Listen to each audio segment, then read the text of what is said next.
Welcome to Flat Earth Debate Uncut and After Show. I'm your host Nathan Oakley, and if you are new to this channel, or you've not done so already, then be sure to subscribe. Hit the bell notification icon and join button if you'd like to become a Nathan Oakley 1980 channel member and keep up to date with the Flat Earth Debate. If you would like to support the channel, there is a super chat that runs alongside each of these shows while they premiere, and there's also a PayPal, Patreon and crypto link in the info box below the video. Also below this video, you can get £50 for swapping your UK electricity supplier to Octopus Energy. Speaking of Patreons, I'm going to do a quick shout out to all of you who do support me on Patreon, so a massive shout out of thanks and appreciation to Ben White, Maximum Gravy, Austin Whitsitt, John Kays, DL Hill, Julian Jeremiah, Tommy Swagnuts, Michael Kahn, Patrick Gunnels, Banter, Will Brax, Mel B. Styles, Troy Shuker, Bose Nail, Samson, Maris, Harry Blade, Mobile Max 777, Neo the One, Lostcat FE, Rob W, Open Minded, Reese Pound, Del West Watson, Mike, Dick Earth Skeptic, Maria Neelands, Unbelievable Productions, Blue Ridge Ranger, The Real Gabster, Liam Nedrick Jr., Abraham Mohammed, Naibai, Adrian Quintana, Skeptic936, Life is Short, Fireball X, TheFlatEarthChannel.com, Texas Mike, Edwin Johnson, and David Wayne Foster. So another massive thank you to all of you for supporting me on Patreon. Now I'm going to hand over to whoever is in Discord and Google so you can enjoy their conversation while I set up for today's live show.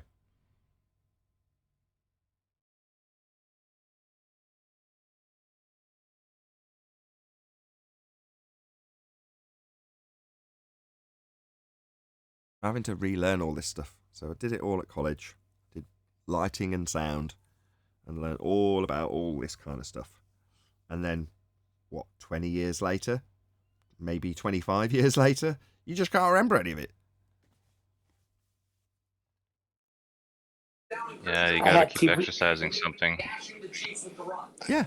I had TV production in high school. It was one of my favorite classes.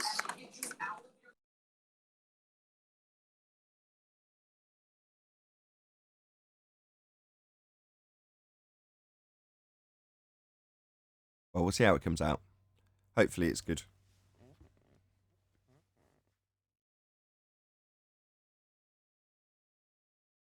Typically what I do when I fiddle with things is I get it about 90% right the very first go, and then go, I want it to be a bit better. So then I will spend probably a month making it progressively worse and not as good as the original guess to eventually make it 3 or 4% better than I guessed in the first instance after several months of faffing around. That's normally how it works.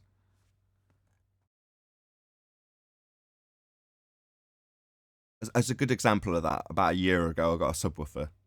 So I got it, plonked it down at where I thought positionally was a good position, stuck it down, guessed what the roll-off should be, guessed what the bass management should be, and just listened to it. And it sounded great. Guessed the volume, guessed all of it. I think it should be about this. I'll just go with that for now. Then a year later, after fiddling, faffing, moving it, changing crossover frequencies, changing the roll-off, changing the high shelf, changing the low shelf, changing everything, fiddling constantly. When I got back to, yeah, this is right, the only difference really was that I understood why it was right. But it was basic. I got it right the first time. But now I know why, which is handy.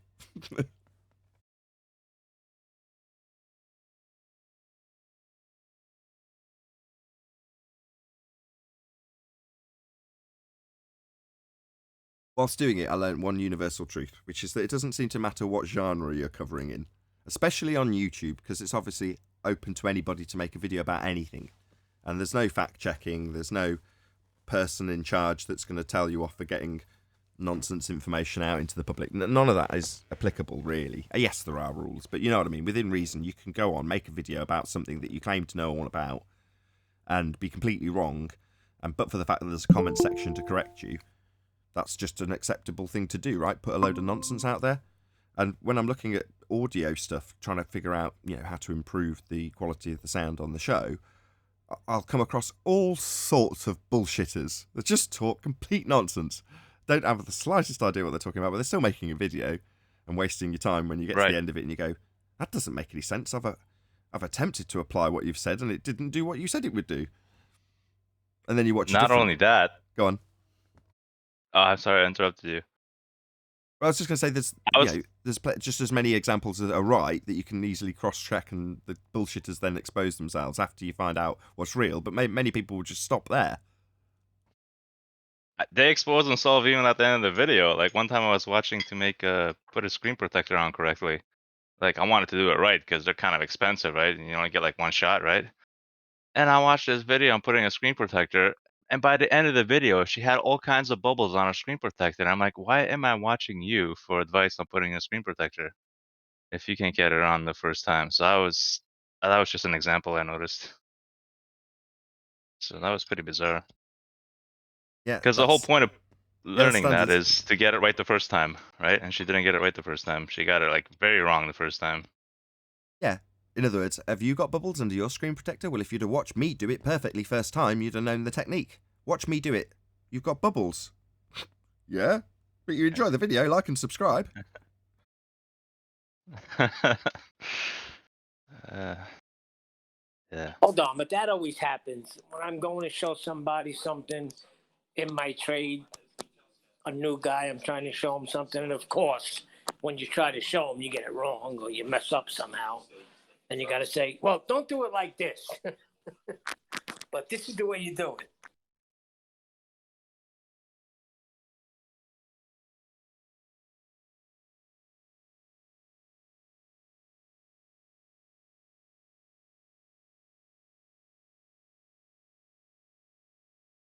I don't know what to tell you, Neil. I don't know what to tell you either. No, tell me nothing. That's what happens. You go to show somebody, all right, when you're cutting the tile, you describe it like this. Put one tile down, put the other one on top of it. Take your knife, slice it, and then you break it like this, and it doesn't break the right way. It happens. Not like this, but this is the way, this is the concept. Just happens, that's all. Alrighty then. Well, thank you for that. So cut the bubble screen, girl, a break is what I'm saying. No. Absolutely not. Why? It happens. I just gave you a perfect example how it happens. Can't tell me I'm not a professional at what I do. Just when I did it to show you, it went the wrong way. When I did it again, it worked. So don't publish it.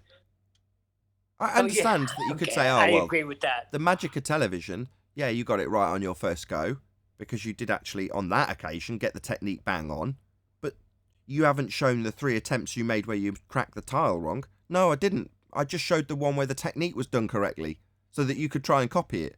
Maybe I'll watch my own video back every time I smash the tiles incorrectly, because I didn't follow my own technique that I got right once. But at least I published the right one. Not the one where they all got broken. Just said, cut me a break. It's hard. It's like, yeah, that's why I'm watching a video about it. No, but it does happen in life, even anything. We're cooking. My wife would be showing me something, and she's like, well, not like this. That's not how it happens, but I don't know what it is. Maybe you're trying too hard. Maybe you should just do it naturally. I don't know. Yeah, but you shouldn't have published a video. But I'm sure she knows what she's doing. She just didn't get it right that time. Yeah, there's no, like I say, governing body that's going to force a retraction out of that person when they get it wrong.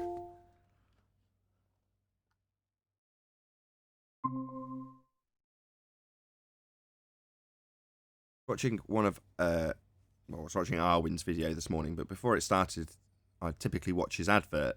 So I'll even normally, if I can be bothered, tell him in his chat and say the advert is for this. So he can get an idea if he's getting good quality mainstream adverts or not. That's the reason I tell him. Whether or not he cares, I don't know, but I'd like to know that information. Are you getting a decent ad for Samsung? Or are you getting an advert for the local church, which is a tuppenny halfpenny advert that, you know, doesn't do so well for me in terms of revenue? And I'd like to know. Either way, I was watching an ad, and it's this guy, I think the company was Nexus or something like that. But he's talking about conspiracy theories, so I wasn't really paying attention to the ads, as you can probably tell, until he said about conspiracy theories. It perked my interest up, and I'm like, what's he going to say next? Next words off his lips are, conspiracy theories fall apart when there's a threat of persecution or death attached. You tend to find that that's when the end of the conspiracy theory comes. And I thought, yeah, absolutely. And there's a good chance that many of our opponents who are involved in the conspiracy theory, that would be globe Earth, are quite concerned about that. You know, if I'm on the wrong side of a losing argument, but everyone's behind me, in the back of your mind, you still think, yeah, but at some point, that might all change. Yeah, I've got consensus behind me now, but that can change real quick, right? Before you go on, you just hit a perfect point, Nathan. You are right 100%. That's why the gospel is so strong.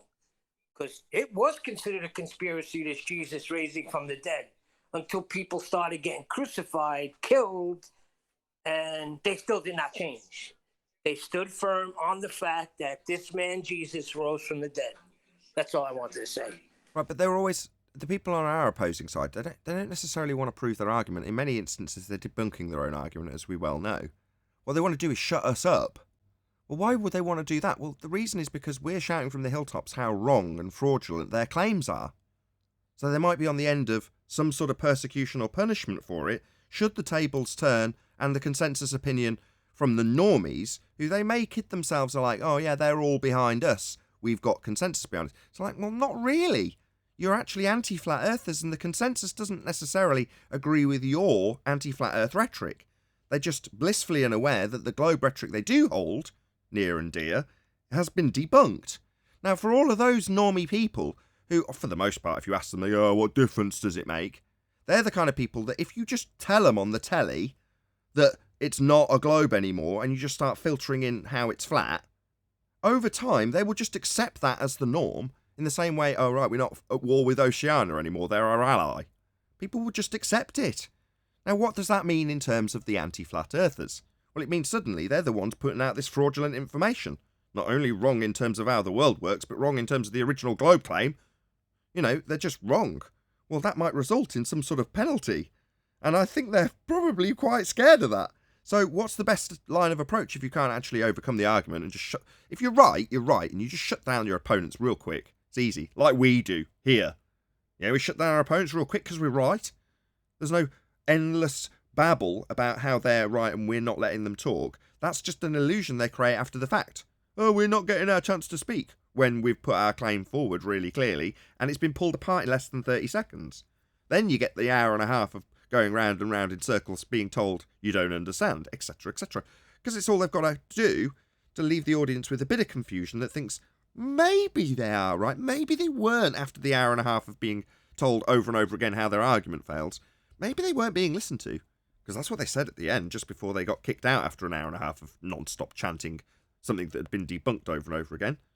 Well, you know, that like I say, is their hope that the audience member will think that.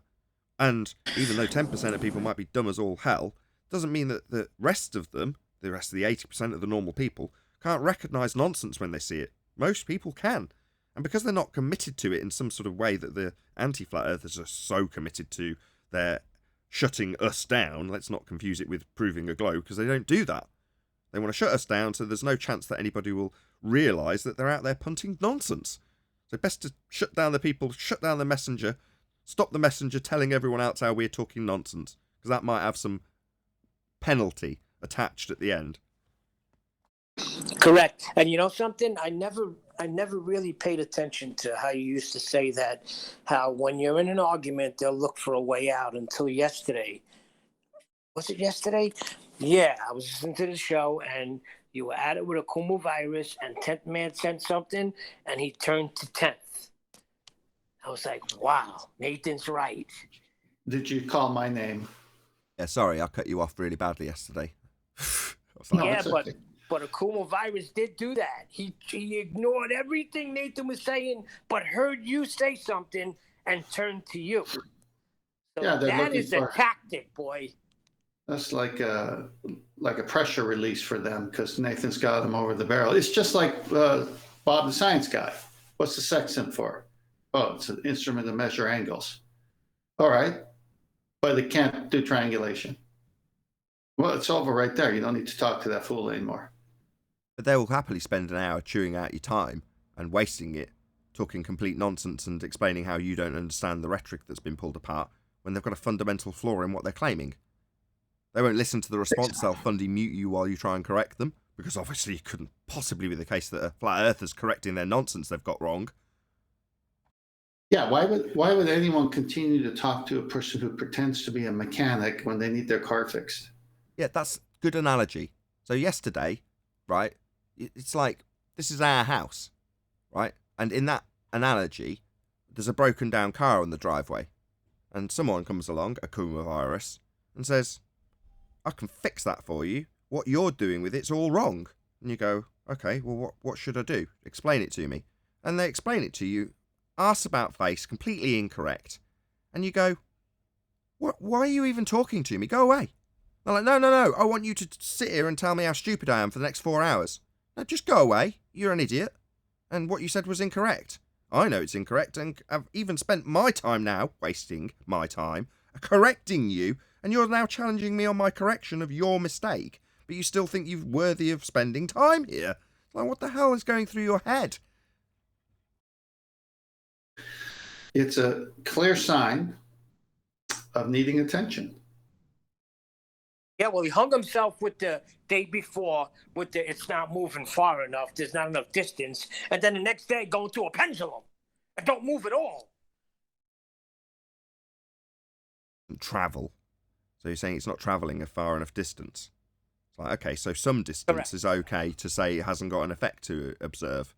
Well, some distance would be definitely a case in the pendulum because it's not travelling over a vast distance. Travelling back and forth. Yeah, granted. Granted, the globe claims that's going to induce a Coriolis deviation because everything will induce it if it's not attached to the same reference frame, and a pendulum's claimed to be swinging in the inertial reference frame.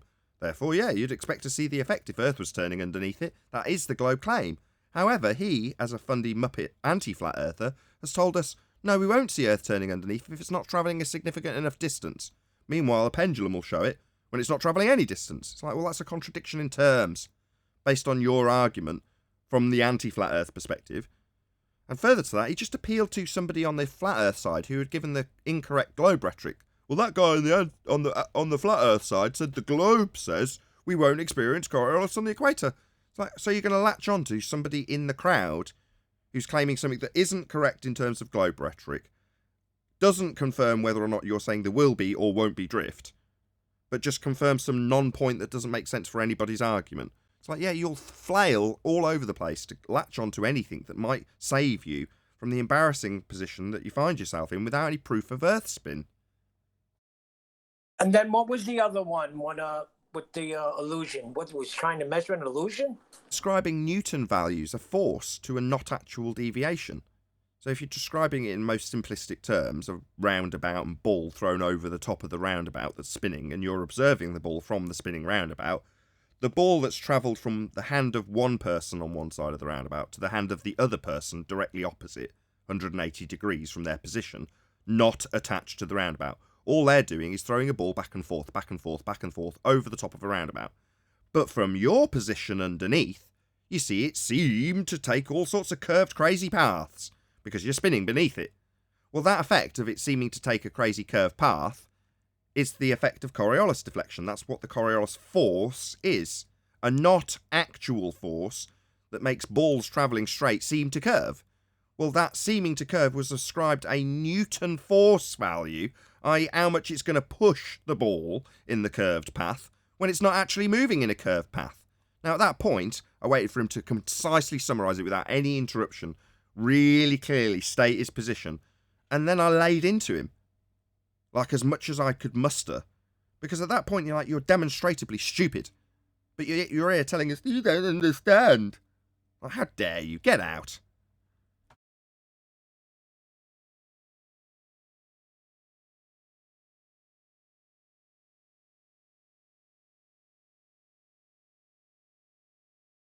I went back through that video, so it's a good show yesterday. I listened to it again, and then again, to decide what I was going to edit out of it, because I was like, I'm going to edit some of this out. There's got to be some juicy stuff in there. And what I ended up taking out was a conversation that actually took place much before Virus even got there, which will come out on Friday, about the end of the Earth. So you probably can't even recall that conversation that Arwen and I had with Sasha, asking about where you'd get a radius, and it turning into how do you acquire the information for the limitation to the Earth itself. Where's that coming from? Can you remember that conversation? I remember it. That's the one I ended up trimming didn't. out. So of all that conversation with Virus, and I know there's people in the audience that are like, oh, it's really entertaining. It's like, well, when I go through the video, what I actually look for isn't the entertainment value, as much as that might annoy some people. I look for the education value. And it's like, of all that video, I might end up I probably will, because it's also worthy of videography. I'm a YouTuber at the end of the day. But my first pick will always be what's the most valuable in terms of the information, not the most entertaining. And when I reviewed the whole, whatever it was, 3.5 hours, at the end I was like, I think the best bit to pick first, to trim out and spend my valuable time editing, is going to be that little bit between Sasha, Arwin and myself, talking about basically 3 different rhetorics all at once. Infinite plane versus flat earth dome versus globe earth and finite land. And the conclusion at the end is none of them have any evidence to support them. The globe, already, we don't need to go through why the globe isn't real. We have no physical earth curve, there's no geometric tangent point, blah, blah, blah. So we can already strike through the globe in terms of its claim of finite land. So what's next? Well, there's the flat earth, anti-flat earth technically, but flat earth controlled opposition, which is to say we're either on a pizza pie flying up through sky vacuum with an edge that you can fall off, or contained within a dome with an ice wall limitation to the land itself, and the geography is defined by the amount of, as Alwyn put it, the amount of gas pressure, which is defined by a dome, giving us a limit to the air and the land. It's all just one big upturned fishbowl. Well, again, what's your evidence for that? I haven't seen... I've been shown pictures of a bit of ice, but to infer from those pictures of a bit of ice that are claimed to be on the bottom of a sphere, farcical to begin with, for all the reasons given, but I'm not going to accept that that's a, 74,000 mile in circumference ice wall around the perimeter of everything. I'm just not going to accept that. Hey, Adam. Afternoon. Who's found an ice wall? Well, exactly. What ice wall? I agree. So we don't know. Is the that's so often the case when you come to a conclusion about these things. There's plenty of stories about where we might be contained and how we might be contained, and normally they're geared towards there being a finite amount of land. Well, that's very advantageous to landowners, because if there's a limited amount of it, it's going to be going up in value. And what do we experience? Well, we experience our land going up in value constantly, and even if it drops in value, it immediately recovers. That I would call the real estate of affairs. That is the real estate of affairs. But how come we just can't say we don't know? Because we don't know what the Earth is. No, so we don't know its limits. We don't know if the entire paradigm has been created for that reason. We must have a finite amount of land. Because if there's more, then people can travel there and it doesn't cost them a dime. Whereas if they're here, on my land, they're giving me money for it. Speaking of limits of land, can you go to Master B? Sure.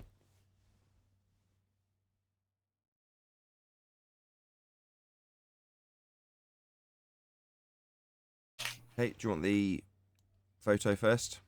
Yeah. Okay. So you've got here from different channels that talk about when you're on the boat, the horizon, which they call Earth curve, by the way, blocks things. So they've got the geographical range based on 3959. And then the height of what you are above the water. Then they got the luminous range in the event that there's a lighthouse or something, if you're coastal navigation, So if you're navigating by the coast and there's a lighthouse or things that, throw off light, it gives you a table to go by. Let's just go to the table for a second. Tell me when you're next slide.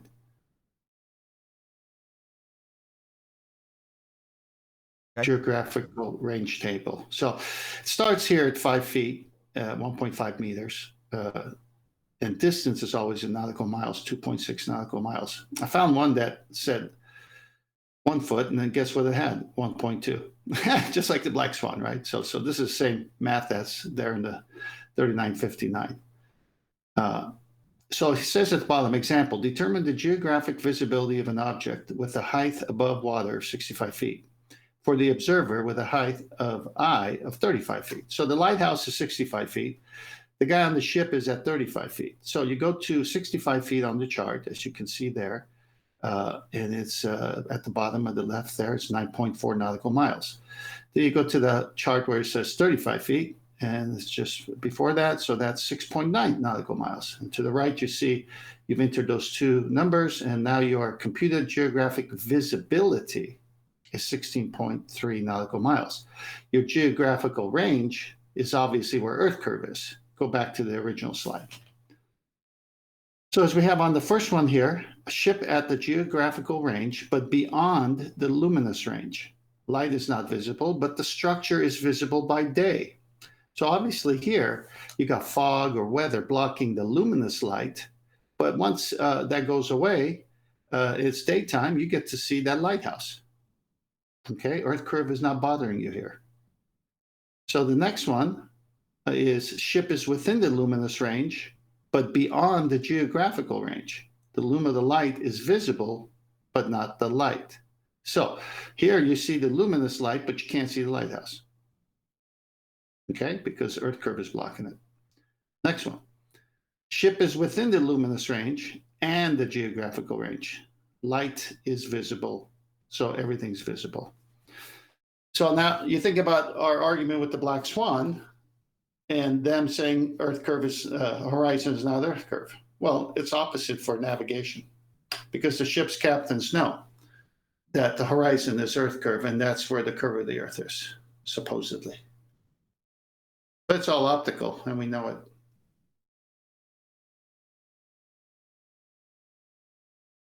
It's devastating when you hear them show you the geographical range and they can't see anymore because Earth got in the way.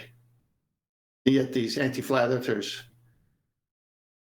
are so beaten by the black swan, they can't admit to that. They can't admit to anything, really. Excellent. Well, black swan shows that there is no geometric horizon. On any given day, you're going to see beyond what that table tells you, which means it's optical. That's correct. And this is where both parties need to come to an understanding.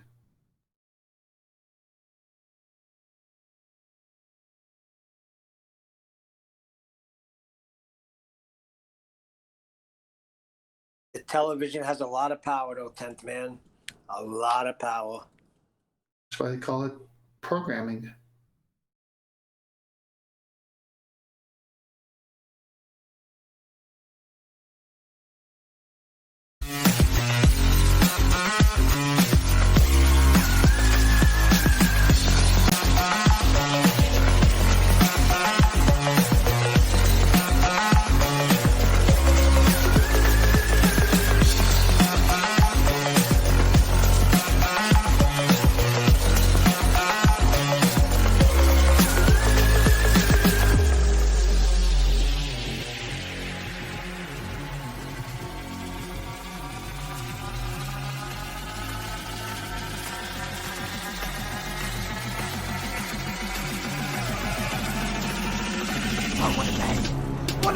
Welcome to Flat Earth Debate Live. I'm your host Nathan Oakley, and if you are new to this channel, or you've not done so already, then be sure to subscribe, hit the bell notification icon and join button to keep up to date with the Flat Earth Debate. If you would like to support the channel, there is a super chat that runs alongside each of these shows while they are live, and there's also a PayPal, Patreon and crypto link in the info box below the video. Also below this video, you can get £50 for swapping your UK electricity supplier to Octopus Energy. Most importantly, if you'd like to join the discussion, simply mute the page you are currently watching, then click the link in the info box below this video to join the panel and express your views on the nature of Earth. If you do join, please don't swear. If you do, you'll be ejected, and if you are, please don't try to rejoin the stream using sock accounts. You'll be warmly welcomed back on the next stream. Please also share the show on social media. Sharing the show obviously increases the live audience, but this in turn increases the chances of a more diverse panel, so please share the show on Facebook and Twitter. One last time, if you're new to the channel or you've not done so already, then be sure to subscribe, hit the bell notification icon and join button to keep up to date with the Flat Earth debate.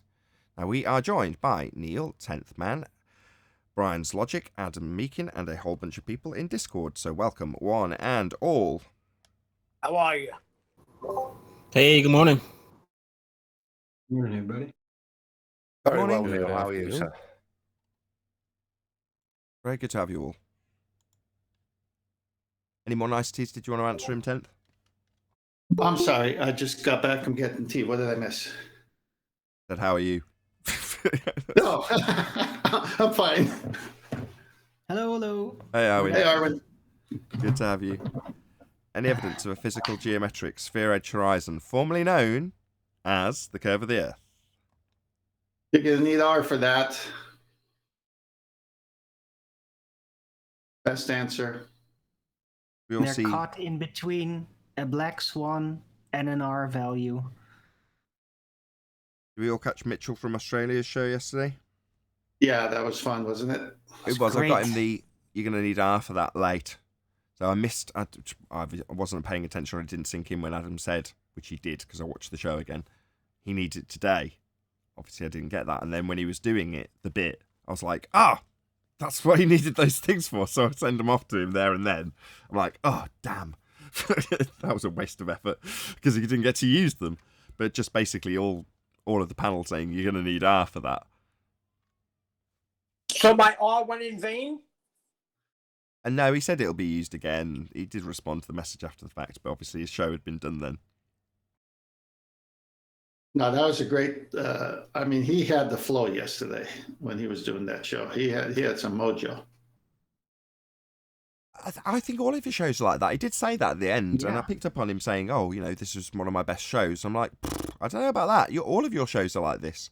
He's always No in front content. of the. Go on. Yeah. Content-wise, his shows are always great because he prepares and takes time, and he's a good presenter. But yesterday's show, there was a flow to it, and he sensed it. I sensed it.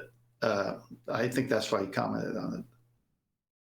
Well, I also thought that that particular show was extra content rich with a lot of interesting little factoids put together. Right? So normally he's more like easy rolling and you just get beautiful views and response. This time he had like a lot of presentation happening and a lot of facts put together with that. What's a So- factoid? Yeah, Well, facts. Not so much. I mean, yeah, definitely he had all the facts, but to take on over 30 objections and seamlessly go through each one and being astute and knowledgeable as he is about each of the subjects, it was fantastic. Right. Talking about which, I thought that my show that I just finished was kind of like that as well. I did a really great show today. It treated so many things. I talked more about flat Earth than I have in the combined last month. Good for you, Alwyn. Thanks. If you haven't seen it, check it out. I was just going to say, I'm going to check it out. Competition breeds success. Well, it's the same. It's the same when you get a summary, and I say to you or Neil or Arvin says, "Man, Nathan, you just nailed it really good," and it just comes out naturally because you're basting in it every day.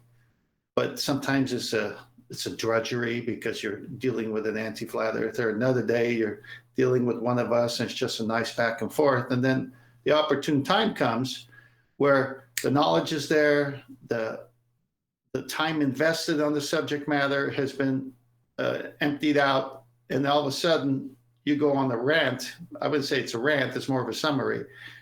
And I say, well, that's a keeper. It's one of those shows for, Mitchell. You know, you don't realize how much you learn. I know I'm speaking for myself. Until I'm not on YouTube and I'm talking to somebody, I'm like, wow, where did all this come from? Oh, only for like 4 years of listening to this. Just comes out. Yeah, I almost said Mitchell was well rehearsed, but he wasn't well rehearsed. That was I didn't say it because it's the wrong words. Yes, he'd got organised. Yes, he'd got all of his ducks in a row and asked in advance for things that he needed. But he knows what he needs. He knows what he's going to say about what he got when he had it, and he just presented it. So it wasn't that he's like gone through the motions of saying what he's going to say. He said it before 100 times. Formatting it into a slick manner, yeah, that takes time, effort, and skill. But by the same token, he just knows his stuff. And no one picked up on the subtlety of what happened after we praised Mitchell a moment ago. Armin was like, yeah, but my show's also excellent. And yes, indeed, Arwen's Early Bird is excellent. But, obviously, Arwen's subtly picking up on the fact that there's like almost a new kid on the block. Not that Mitchell's in any way a new kid on the block, but you know what I'm driving at here, right? Mitchell's suddenly making a big impression, and Arwen's like, my show's good too. Yeah, that's true. It's true. No, but I really appreciate his streams, and I am in the chats all the time. I'm not going to start claiming it's crabs in a bucket or anything. You know, I'm not going to say you're trying to pull him down and don't go and see Mitchell. Come and see me. I'm much better. I'm not suggesting you're doing that, but by the same token, I am, because I'm saying, you know, the negative connotations. You've immediately absolved all of this, by the way, Arwin. So there's no dig attached. There would have been, depending on what you said in the last breath. But you're like, yeah, I'm very supportive, and that's how it should be. You know, I didn't even take it that way from Marvin. I took it from Marvin that he had a similar type experience. Exactly. I had a really good sleep this night. Very intense dreaming. It's suddenly like this beautiful sunny day again after it's been kind of gray for 3 days. And it's just, I was very inspired. And maybe it's the same flow of energy that Mitchell touched upon yesterday that I've touched today. I don't know. Okay, well, that doesn't help me as much segue away from me suggesting people don't have the crabs in a bucket mentality of yanking each other down, rather building people up, which I'm pleased. I will use it as a segue because you've said exactly what I was going to say, just stole my thunder. But indeed, we should be building each other up. We're a very small community. Listen, you step up your game. Hey, when you hear a good show, you step up your game. Hey, Brian. Step it up. Right. Yeah, that's what I was driving at, Neil. So I'm saying, yeah, maybe it'll kick you into gear, get you making thumbnails, etc., etc. Hey, Brian. Hey, Brian. Hey, Hey, everybody. But then it can have a bad effect, because when I'm talking to my son, sometimes the other day my wife had to say, Neil, you're not QE. So, you know, you have to be careful who you're dealing with. Oh, did you start calling him a fundy muppet? I was yelling at him, yeah. Oh, right. I didn't expect the answer to be yes. I was being sarcastic. Because it gets so frustrating sometimes, because he's smart and he understands, and I know he knows, but oh well. But my wife had to say, you're not QE.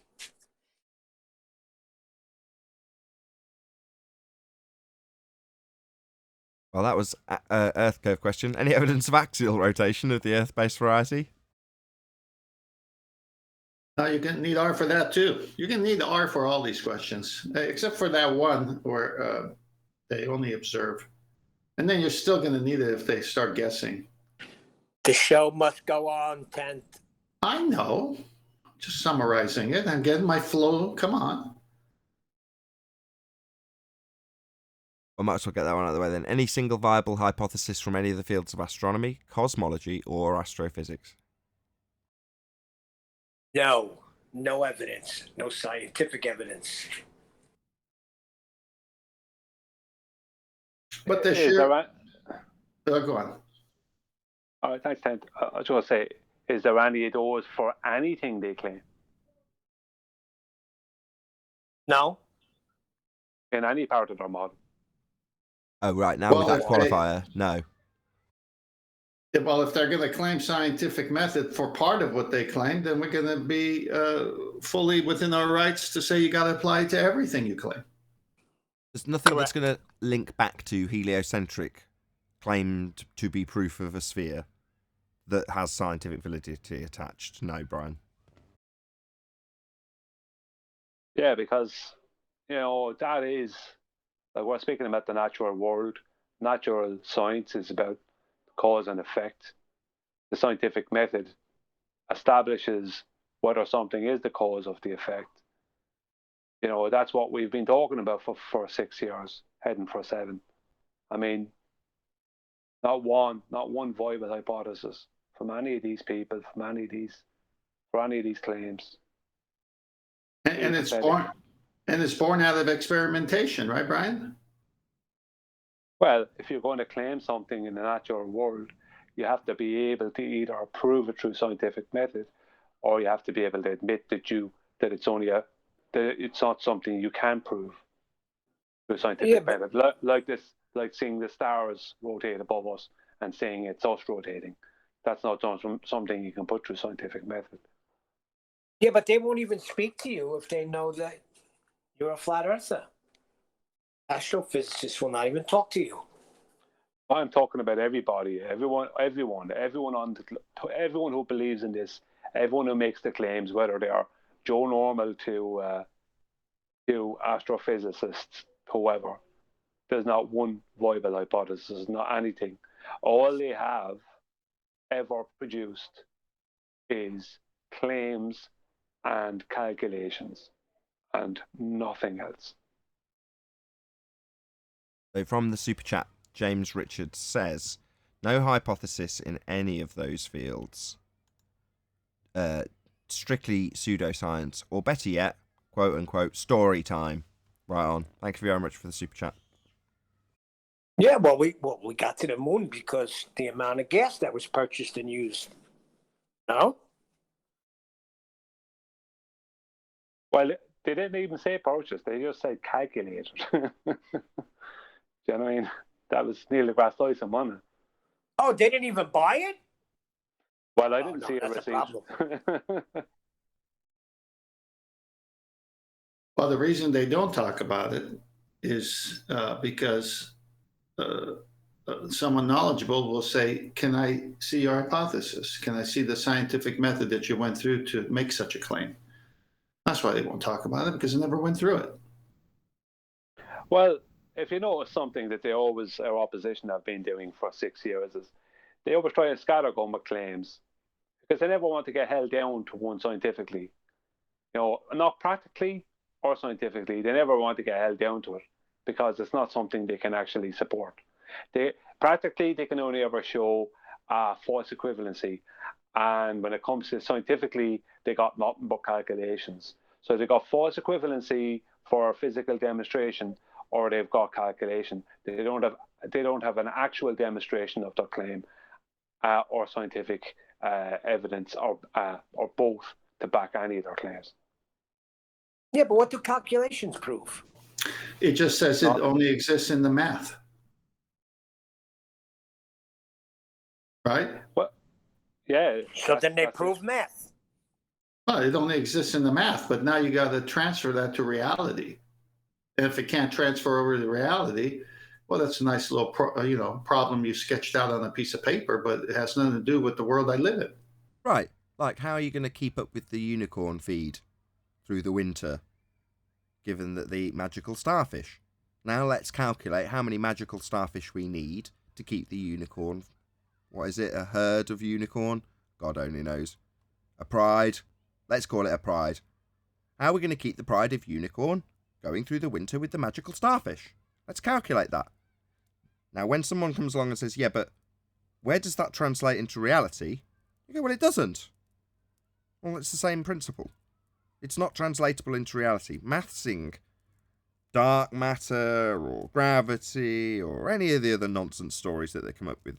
Show us it in reality. Actually physically show it us. So we can do some physics with it. Oh, well, it's here in the maths. It's part of our prediction. And look, now we've observed this, it proves our prediction in the maths. It's like, no, it doesn't. Do you know the way they're always asking for, every time they can't deal with something that one of us show them. I've personally dealt with this many, many times. If they can't debunk what you're showing practically, they'll start asking you for maths. Now, in my most recent video, doesn't matter what it's about, I gave some maths. So I added calculations of angular size changes of things, and at what distance something of that size would disappear. And I showed evidence that the closer your eyes are to the surface, to a horizontal surface, then the faster something will reach the 0.02 angular size limit of the human eye, and then go beyond that. No one addressed it. All I got was negative attacks, and I got way more dislikes than likes on the video. But one person did, and that person told me that there's a ship that he sees leave wherever he lives all the time, and this ship is 60 meters high, and that it disappears a quarter of the distance that it should disappear due to its angular size.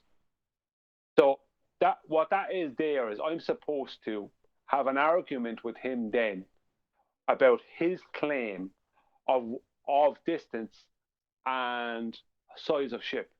And we're supposed to have a calculation argument that he will win because he already has a story, right?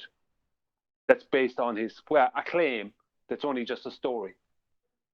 But is he ever going to show me this and come up with all the details necessary, where he is, his location, his exact height above sea level, the ship, videoing the ship leave, show everything on ship tracker, go through all that? Is he going to do all that? Is he fuck? Sorry for the language. You know, what is it going to prove anyway? Well, yeah, but this is my point. They want maths and calculations for 6 years, and when you give it to them, what did they do? They make up some lie that, right, he made up a story where he could not lose. And part of his story, right, was that when the ship goes over the curve, right, that was part of his story, right? So his calculations are already involving a globe out, right? And this is something he's supposed to see all the time, like nearly every day. You know, is he ever going to support any of that with any actual physical evidence to back up his calculation? No. So the point I'm making is, when it gets to the point of giving them what they're asking for, all they can come up with is a lie and nothing to support it. Because he wanted me to have an argument with him about some calculations, and he knows he's going to win because he's already done the calculations that will make sure he'll win. But I want to see the video of his claim and all the details to it. Is he going to come up with that? No way. But he'll tell any amount of lies. Because that's what these people are. Scum. Any evidence of the distance to the sun? No evidence for distance to the sun, but I am interested in premature sycamore pollination in the north of England, though. I just made that up, when Fundy's I know. layout. I know. That's one of my favorite. Yeah, when you have some random claim that you've not made any claim about put to you by an anti-flat earther or glober, that would be to say, how do you prove star rotation on a flat earth? You're like, what are you talking about? I haven't got a claim that utilises star rotation to prove that the earth is flat. That is not a claim I'm making. So you can't do it then, Fundy, would normally be the response you get. You're like, I haven't made a claim about it. What's your claim? How do you claim star rotation when you affirm the consequent, assume you're on a sphere to begin with, and then say you've got antipodal positioning with two rotational points forming an axis because you've just assumed you travelled antipodal when going south? Yeah? How do you use stars to prove it? No, tell me how it works on a flat earth. So that's the kind of level of drongo that you're dealing with.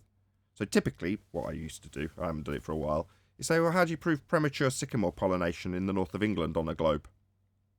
And they scratch their head, and suddenly they've just had the exact same scenario put back at them. A claim they haven't made, in fact, is completely made up.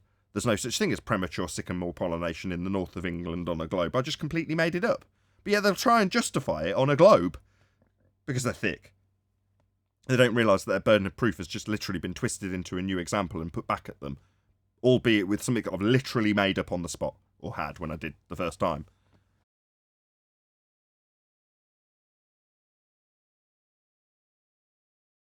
The distance to the sun? Anybody? No, nothing. Well, I have been told in recent days, and I was told only, well, in recent times, I say, because I was told this only a while ago as well, that you can triangulate it if you have two different people in two different locations. You can determine its height above the flat Earth. Now, none of them were able to come up with how an angle gives you a vertical height, right? As opposed to just an angular size between the bottom of the sun and the horizon, and of that free space, the angular free space. But when it came to an actual vertical height, none of them, before they ever got to their BS calculation, none of them were able to give me, is this going to be in feet and inches, miles, what's it going to be in? How did you verify that, this is going to be what it's going to be? They don't have anything. But supposedly you can do that. So basically, if we wanted to do that, we could do it, is what they're saying. And then we could come up with some ad hoc calculation of the height that we choose to believe in. And then they could attack that and treat us like the fools we would be for coming up with such bullshit. Sorry. Well, it's taking a principle that operates perfectly. So, for instance, triangulation, right? You're pointing your sextant at a star, and then you're getting a 90-degree to your feet with a line drawn between you and the GP of the star. Well, that forms a triangle. Well, it's not actually that much of a logical step to say, okay, why don't I just use that exact measurement to give me the height of the star? And then come up with a 3,500, whatever it is, height. The only problem is, that isn't a location that you can then get in your boat and go to. You can't then traverse that line of that triangle to confirm that that is actually the distance. Now, in terms of mapping, in terms of navigation, you will end up at where you need to be when you do this process. But you don't, in the process, need to infer the height of the star. You just follow the process and assume they're all at the same height, and then get the distance measurement to the GP of the star so you can get all the overlapping points to give you your fix and know where you are, to know where to go. It doesn't mean you need the height of the star in that, does it? No, and if the star is at your zenith, let's say you start with it at your 90 degrees, right, directly above you, and then you move 20 degrees, you go out, move away from it, then it's at, you have a 70-degree angle to it. Then you could say, well, if I multiply the amount I'm away from it by the amount of 69 statute miles per degree, then it's this height. But then if I go another 30 degrees away from it, let's say in distance, so then it's not 70. Let's just say it's I'm at 40, like it's 50 degrees. Not 70 degrees or something like that. Then, if I calculate it then, with my distance, it's going to be higher. Do you know what I mean? You can't. You look, if that star is at your zenith, right, you have no idea what height that is. You move away from it, let's just say you move away from it 20 degrees worth of distance, right, at 69 statute miles a degree. Does that tell you what height that star is at? If you want, you can pretend that star is at such a height because you're only 20 degrees away from it. That makes it that height, right? Because the star is, let's say the star is 70 degrees high, 70 degrees above the horizon. So that makes the star blah, blah, blah multiplied by 69 miles. That's thousands of miles high. But what about when the star is at 20 degrees above the horizon, when you move really far away from it? What height is it then? We got lower. You know what I mean? Yeah, well, it's not the same height as it was when you thought it was before. Because, you know why? Because you have no idea what height it is. All you know is that when it's at your zenith, it's directly above your head. When you move away, it appears to get lower. That's the amount you know and nothing else, yeah? Isn't it? Now, you can get another person in a different place, and they can pretend like you can pretend. You can both pretend together, right? And you can all pretend. And then what you do, if you want, you can use the AE map as well and make complete knobheads out of yourself. You know what I mean? Because that's what they want us to do. Absolutely correct.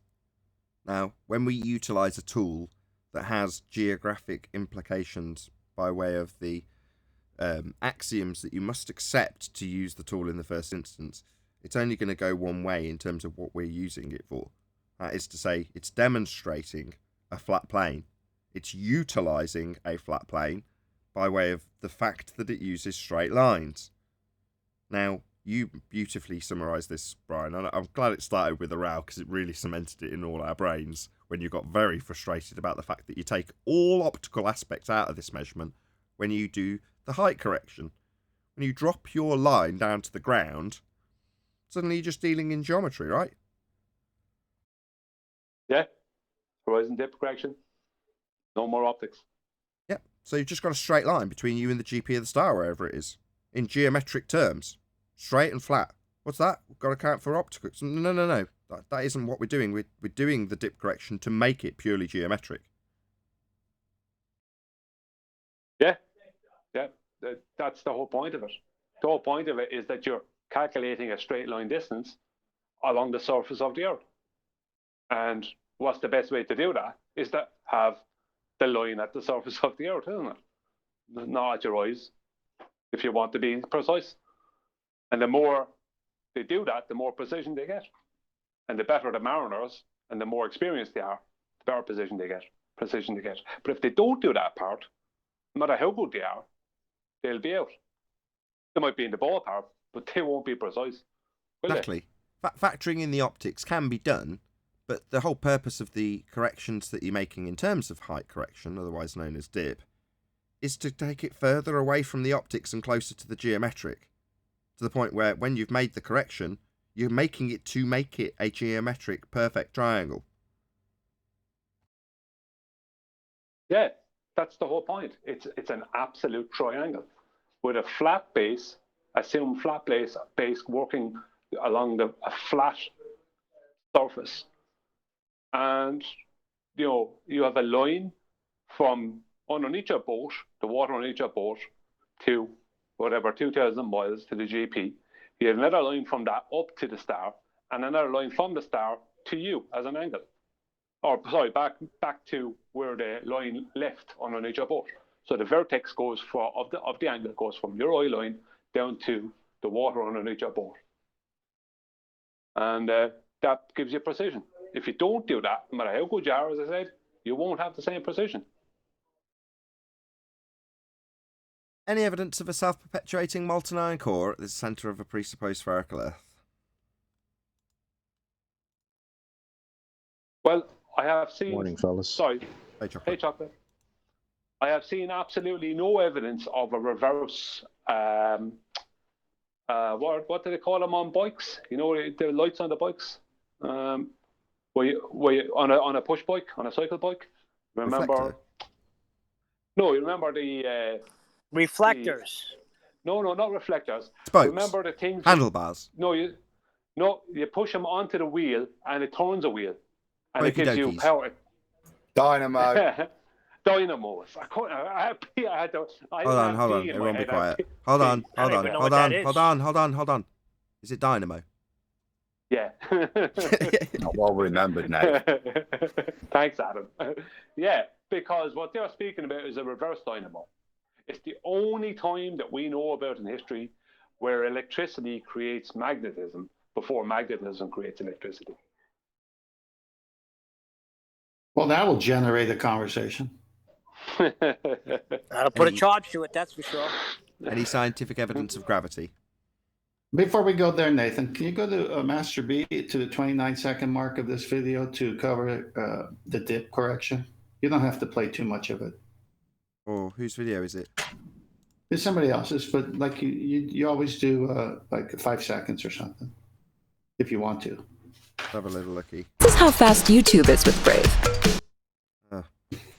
Damn you, adverts. 29-second mark. By the what? 20 what? 29-second mark. Next, you need to estimate your dip correction. This is simply the height from the sea level of the sextant during observations, or, if you're on land, the height from the ground to the sextant. Got on A to ear.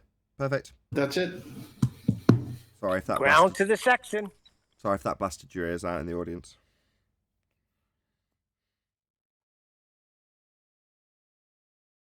Wasn't that bad. It was nice and loud and clear.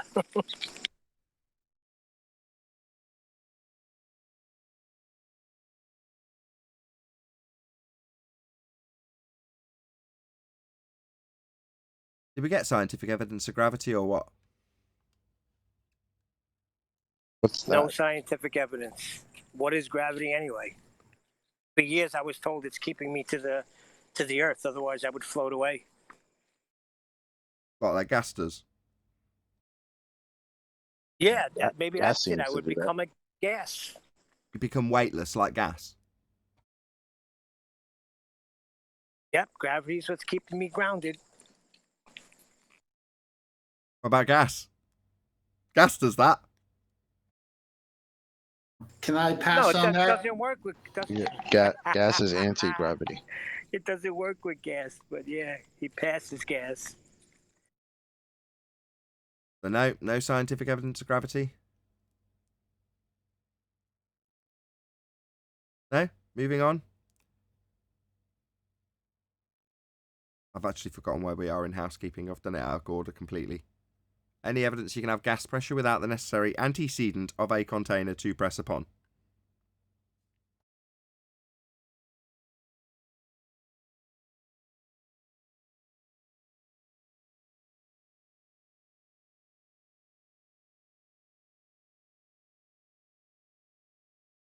No one in Discord? Sent this screenshot twice. What's this all about? Yeah, this is interesting. There's a chat going on with Sleeping Warrior and Virus. And I found this funny that Virus says you don't get the globe claims right, when he doesn't even get the globe claims right. All right, it's just his projection that you wanted to show us. That's what you call a real troll, isn't it? Just every day, same nonsense. Doesn't even know his own claims. But yet, he just wants to be all in our section every day. It's kind of funny. He considers himself a mathematician. He considers himself highly educated, more than we are. We're dumb flat earthers to him. But he keeps getting embarrassed every day. I think he's just an attention getter because he's here every day and he doesn't even represent his side. Kent, come on, that's you want that attention? You look like a fool day in and day out. I don't see it any other way. I don't want that attention. No, but I'm saying he can't think that he looks good day in and day out. Because he don't. But you get the attention. Is this a coma virus they're talking about? Yeah, we're talking about virus. Yeah, I heard. Listen, I think it was yesterday's show. He was saying that the radius line can be geodesic. Yeah, he did, didn't he? Yeah, that's a curved radius. Wow. Yeah, that was one of his openers. Where did he go after that? Yes. Sorry. Yeah, but last week when you asked him, and I as well asked him, is the radius straight or curved? He said it was straight, so he flip flopped already. Yep, he thinks by looking at stuff that makes it straight. Yeah, but I mean, a curved radius, when someone goes that far, but light bends. Yep, light bends. Yeah, but how can you go as far as a curved radius after that? Like, I don't know how you can talk to him after that. Like, it's like, okay then, I don't know what to say. Like that, it's a killer. Like I don't have any argument against that. For that, if you know what I mean. It's like a curved radius, right? Where can you go? You have to go into crazy land, don't you? Yeah, that's when you leave him alone. That's exactly where he's landed. What was driving me nuts is that he couldn't figure out the difference between not much and zero. Because apparently he was telling us there's not much coriolis at the equator, and then somebody else chimed in and said, well, the globe claims there's zero coriolis at the equator, and he was like, look, see, that's the globe claim. But guy, you just told us it's not much and zero. are Two different. things. Yep. I don't know if you realize that yet, but My checking account. Try to catch up. Hey, chocolate. My checking account. There's not much in there. and also zero. And also zero at the same Like, time. what the fuck? Yeah, if you got zero in your banking account, you're not going to say I don't have much in there. You're going to say I'm at zero. And then the not much that he was telling us, then he's like, oh, let's figure it out. Well, how did you figure out it's not much? What he was trying to do was trying to rope us into giving him a few parameters so he could turn it into our claim at some stage. So it's like, let's do it together. Because together it can be our claim. And whenever you say something that I want to latch onto, it'll be your claim. Because it's your thought experiment with a balloon, isn't it? No, it's not my thought experiment with a balloon. It's me asking you about your claim that Earth turns underneath and why it doesn't turn underneath a balloon. But that suddenly becomes my thought experiment for his claim, because they absolutely, this is the universal truth with anybody who's even slightly competent at arguing from a flat Earth standpoint for Coriolis drift. They must at some stage make it your claim. So the burden of proof reversal fallacy is prevalent whenever Coriolis comes up. It'll just get shifted across to, so you're saying Earth should turn underneath? Just listen out for that. Next time you're arguing about the fact that nothing's turning underneath an object in the air to show drift, and you point it out and they go, you think Earth should turn underneath a balloon? You're an idiot if you think Earth should turn under a balloon. Suddenly they've repositioned their claim that Earth should turn under a balloon into your claim as the flat earther. So then they can challenge your claim. Why are you making the absurd claim that Earth would turn under a balloon? Why would you think that? That's crazy speak. Let's attack your flat Earth claim that Earth turns under a balloon. It's like, hello, why would I as a flat earther claim Earth turns under a balloon? You just did. You told us how we say it. Therefore, it's become your claim. Let's go through your thought experiment. Yeah, but I can't tell you how many times you've said, this is not my claim. This is what the heliocentric model claims. How many times do you have to say that? And they still say, so you're saying the Earth turns underneath. No, I don't think the Earth is turning at all. Well, that's why I put up that screenshot, because he says that Sleeping Warrior doesn't understand the globe claims. When it's him. Well, I think it's a case of... That's the hill it seems he's going to die on. You don't understand when he clearly doesn't understand. It's hilarious. I think it's a case of get the public, as much as possible, pin their absolutely ridiculous claims that the Earth is rotating. Pin that underneath things, right? Pin that onto us, and make it seem like we're stupid for making the claim that the Earth should be rotating underneath things. We're not making that claim.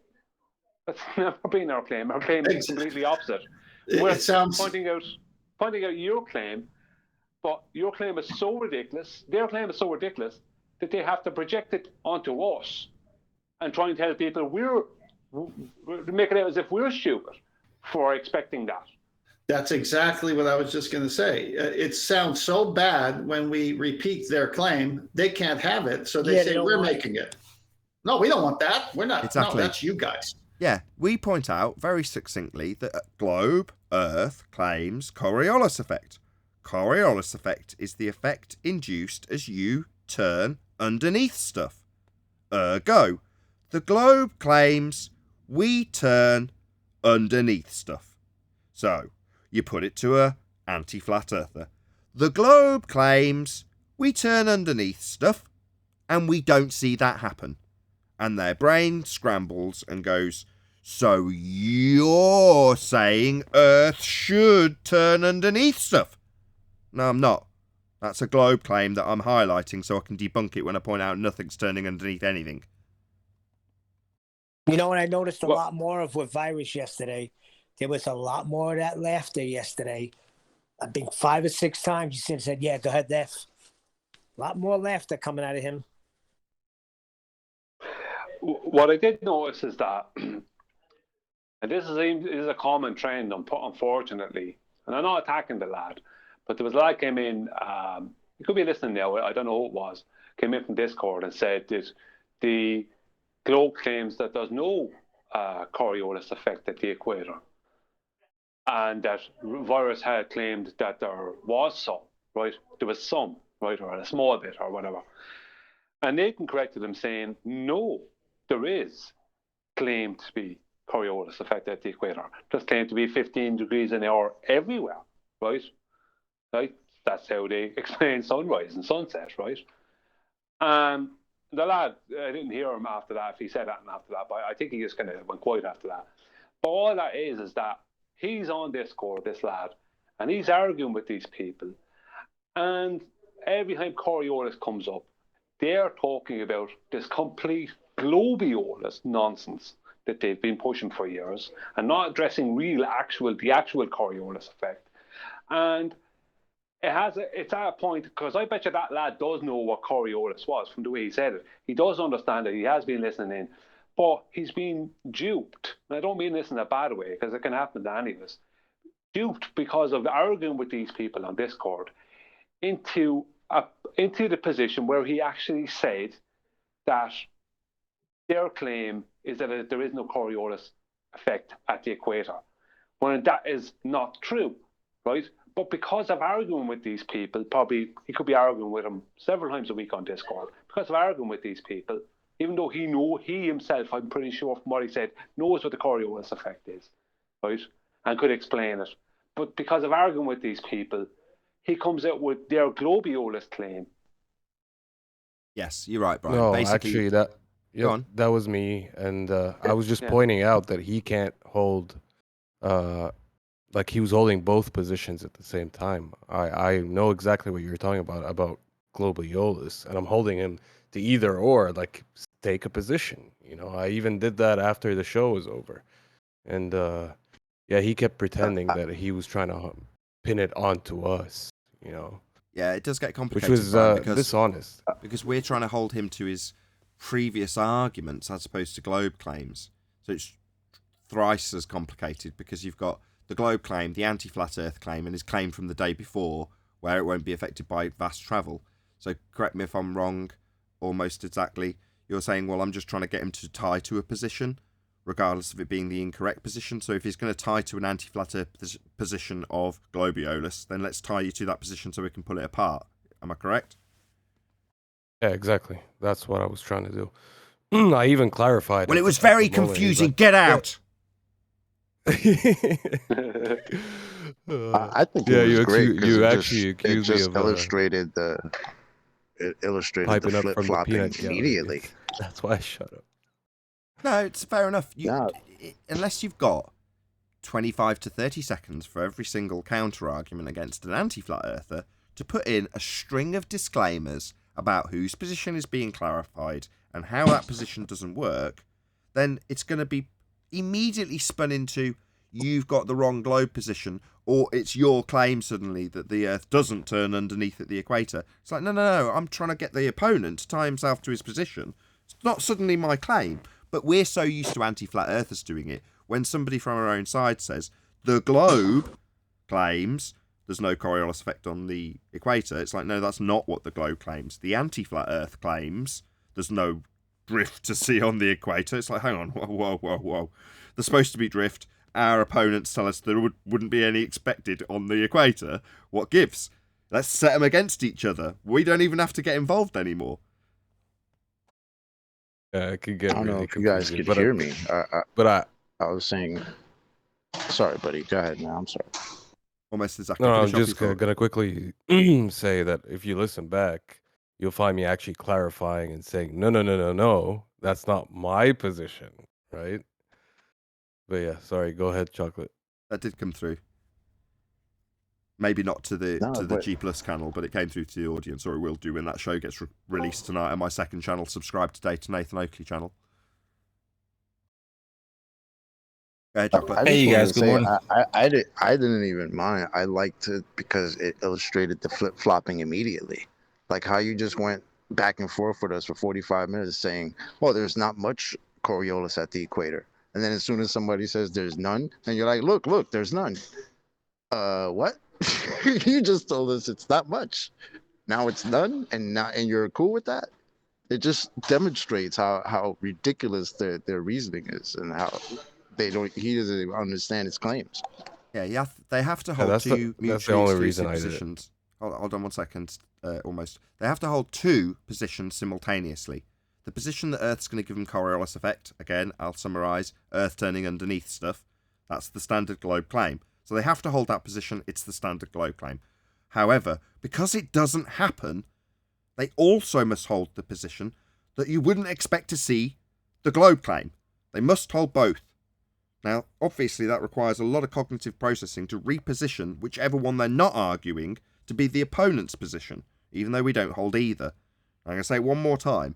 When it comes to this nonsense of Coriolis deflection, A claim of Earth turning underneath stuff to see 15 degrees an hour drift, and B, a claim from anti-flat earthers that we wouldn't expect to see drift, we can literally just set these two against each other.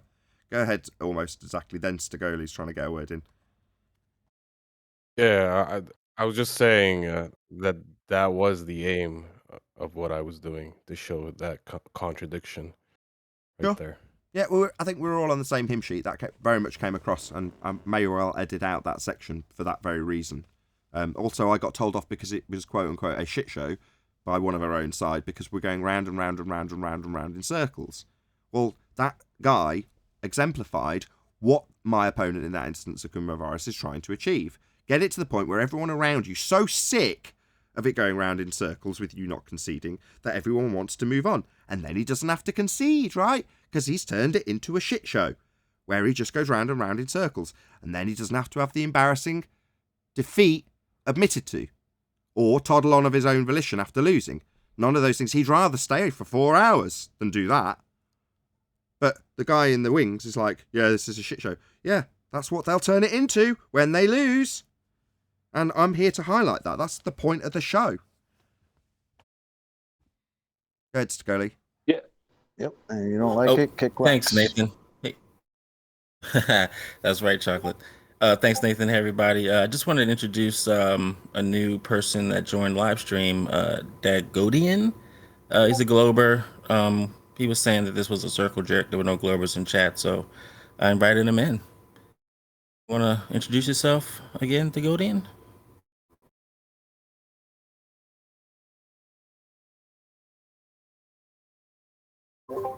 I think he's server muted. Oh, okay, my bad. Sorry, you were on server mute. That's my fault. Hey, hello. Good to have you. Good to have you. Did you have an opinion on what have me? Good to have you. Did you have an opinion? I don't have an. No, I just got here. I don't know what you're talking about. Talking about at the point of concession when somebody's obviously had their argument pulled to pieces. Is it reasonable that they stay for 4 more hours, interjecting into everything when they've been proven wrong? Probably not. Seem like a reasonable guy. Okay. Glad to hear it.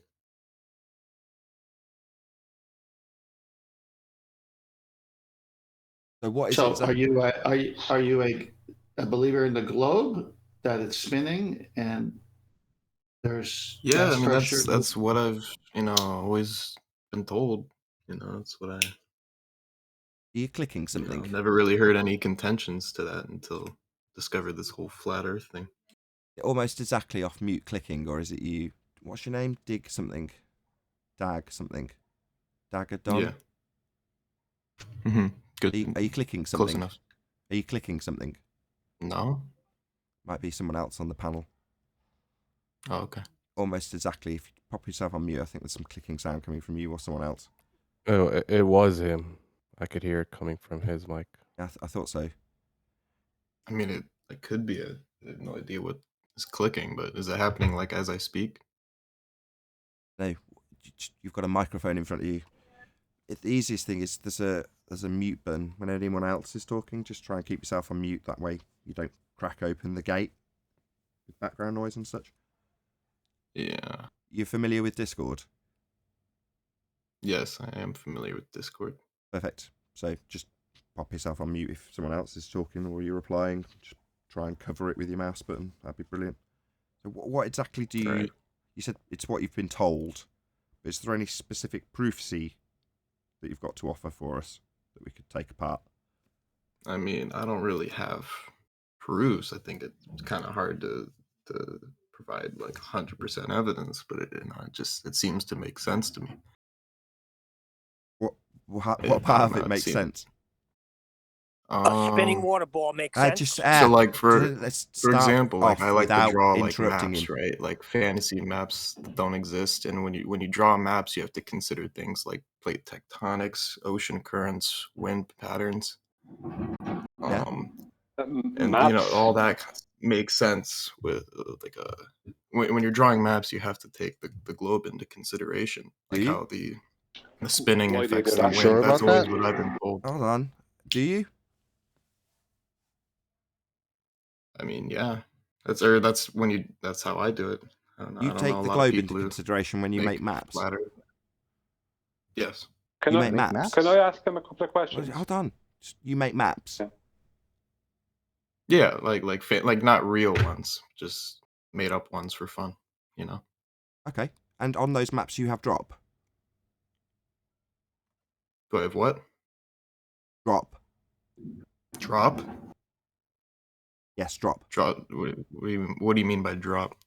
Do you not understand the basic premise that it is to be on a sphere? Because this is going to be a pretty short conversation if you don't understand the fundamental basics of being on a sphere, something you think is just true. I say drop, you go, what? Yeah, drop. 8 inches per mile squared drop in every direction if you're on a sphere. Drop. You mean the any of your curvature, maps... right? The drop Yeah, of I'm curvature, clarifying. right? You didn't understand. You asked me with an upward inflection. Now I'm clarifying. Yeah, drop. Right. That would be 8 inches per mile squared in all directions if you believe you're on a fantasy sphere ball. Do any of your maps incorporate that? Well, no, because you draw it on a rectangle projection. What? You think it makes sense? Stop talking.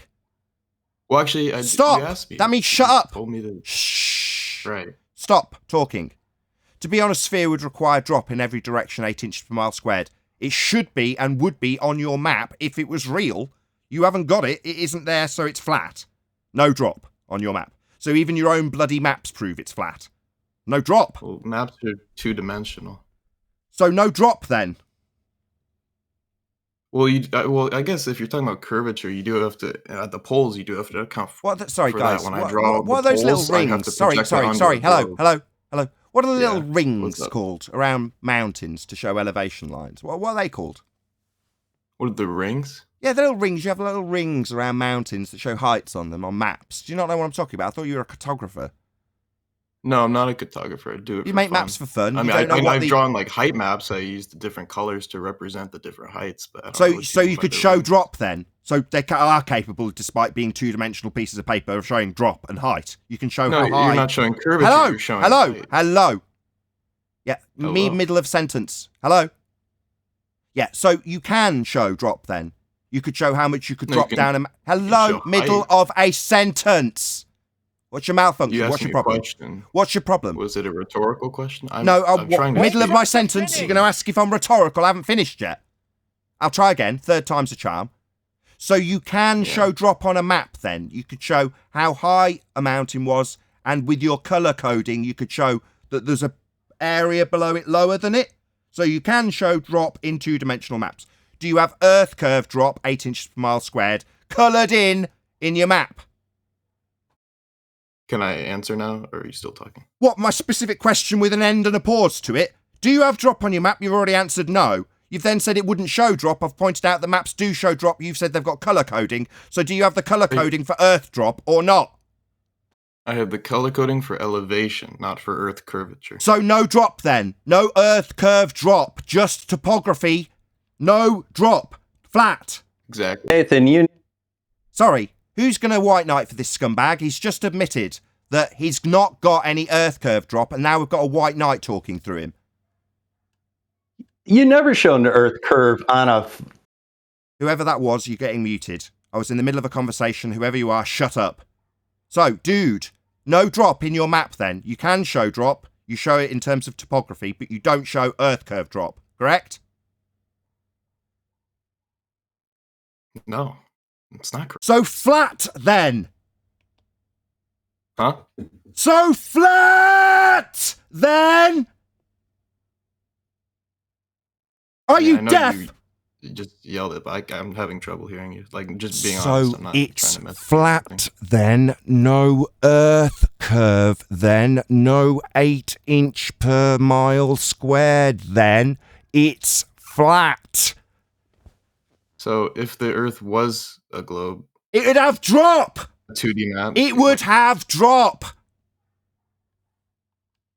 You're saying the map would have drop? Yeah, that's why I asked you if your map had drop, and it doesn't. You've got topography showing drop, but not earth curve drop. Makes sense. Sorry, why are you muttering through me? So it would have earth curve drop. You asked questions. Yeah. Don't immediately leave a pause to not mutter through me and then start muttering through me immediately. It would have drop if earth was dropping away from you. It doesn't. You don't plot it on your maps, but they are definitely capable of showing it. With elevation profiles. Can you show me it? Elevation profile. Do you know what that is? Elevation does not show curvature. So you don't think drop is a drop then? What do you think drop means? No, I think when you say drop, you mean when I say drop, I don't say drop. Earth curve is the thing suggesting drop. It's not what I'm saying, Dumbo. That's your claim. Don't say I'm saying it. I'm not. Sure. So you're saying drop, you just don't have it on your map? Yeah, no. Yeah, so you're saying drop and you don't have it on your map. So your map doesn't show earth curve. Your map is flat, but it's definitely capable of showing it. It just doesn't have any. So how could... So why are you asking me something? So you don't have any earth curve in your map? Don't ask me something. I've not met a single cartographer. Don't tell me who you've met. Just confirm you haven't got drop in your map. I don't. Well, so it's flat then. No earth curve, no 8-inch per mile squared then. Why the hell are you believing you're on a sphere when there's no sphericity in your map?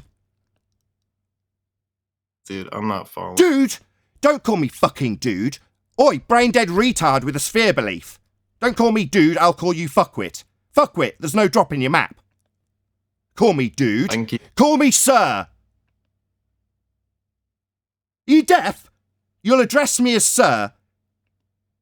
Not dude. Okay, dipshit? You don't have any drop in your map, dipshit. Want to call me dude again, dipshit? Probably not. Good.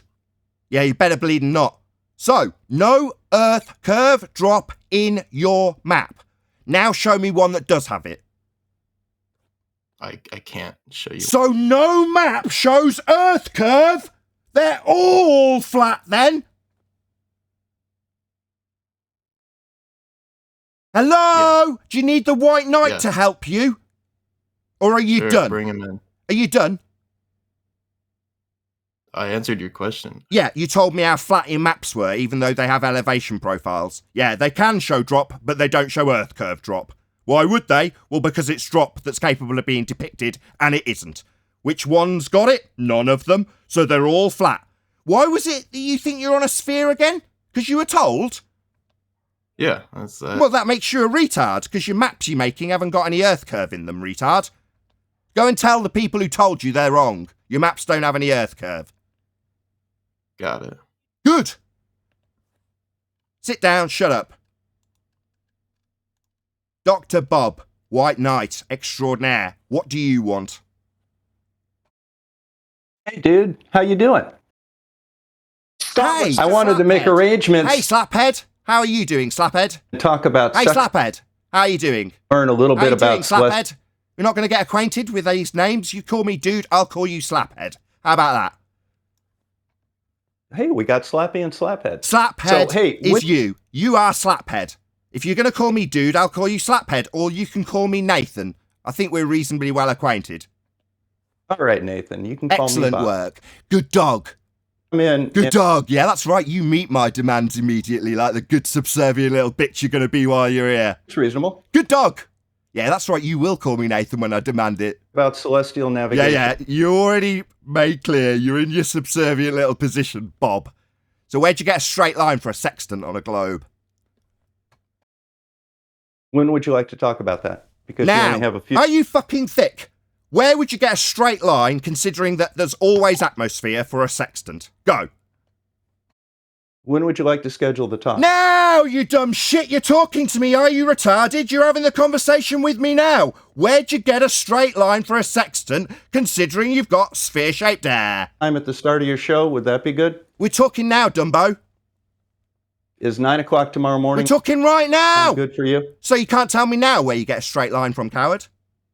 No, I got things to do. You got things to do, but you're here talking to me, just not answering a simple question. Where'd you get a straight line for a sextant? Well, you haven't responded to my request. My request is where you get a straight line for a sextant. You made an hour presentation for my compadres on Bullbusters. Now I'm asking you a straight question about your straight line for a sextant on a sphere. Where'd you get it? Well, you won't leave your echo chamber, so I had to... Sorry, is this going to be about my echo chamber, about the sextant and its straight line and where you get it on a sphere? Third time asking. When would you like me to come on the show, Nathan? You're here now. Are you thick? You're literally on the show now. You're asking me when I want you to come on. You're here now. Where'd you get a straight line when you've got atmosphere on a globe? Choice is any day this week at the start. My choice is I'm talking to you now. I'm going to repeat my question for the fourth time. Where'd you get a straight line for a sextant in atmosphere? You put the time you want to talk with me in the... Now, that's my time. I'm asking you for the fifth time where you get a straight line for a sextant on a sphere, considering you've got atmosphere, coward.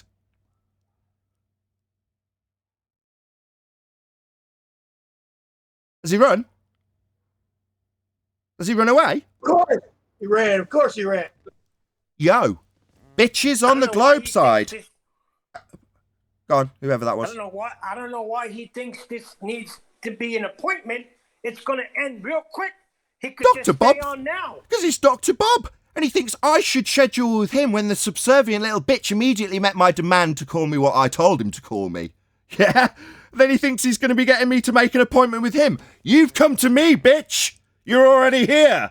Getting a teabagging with one question about where the hell you get a straight line from.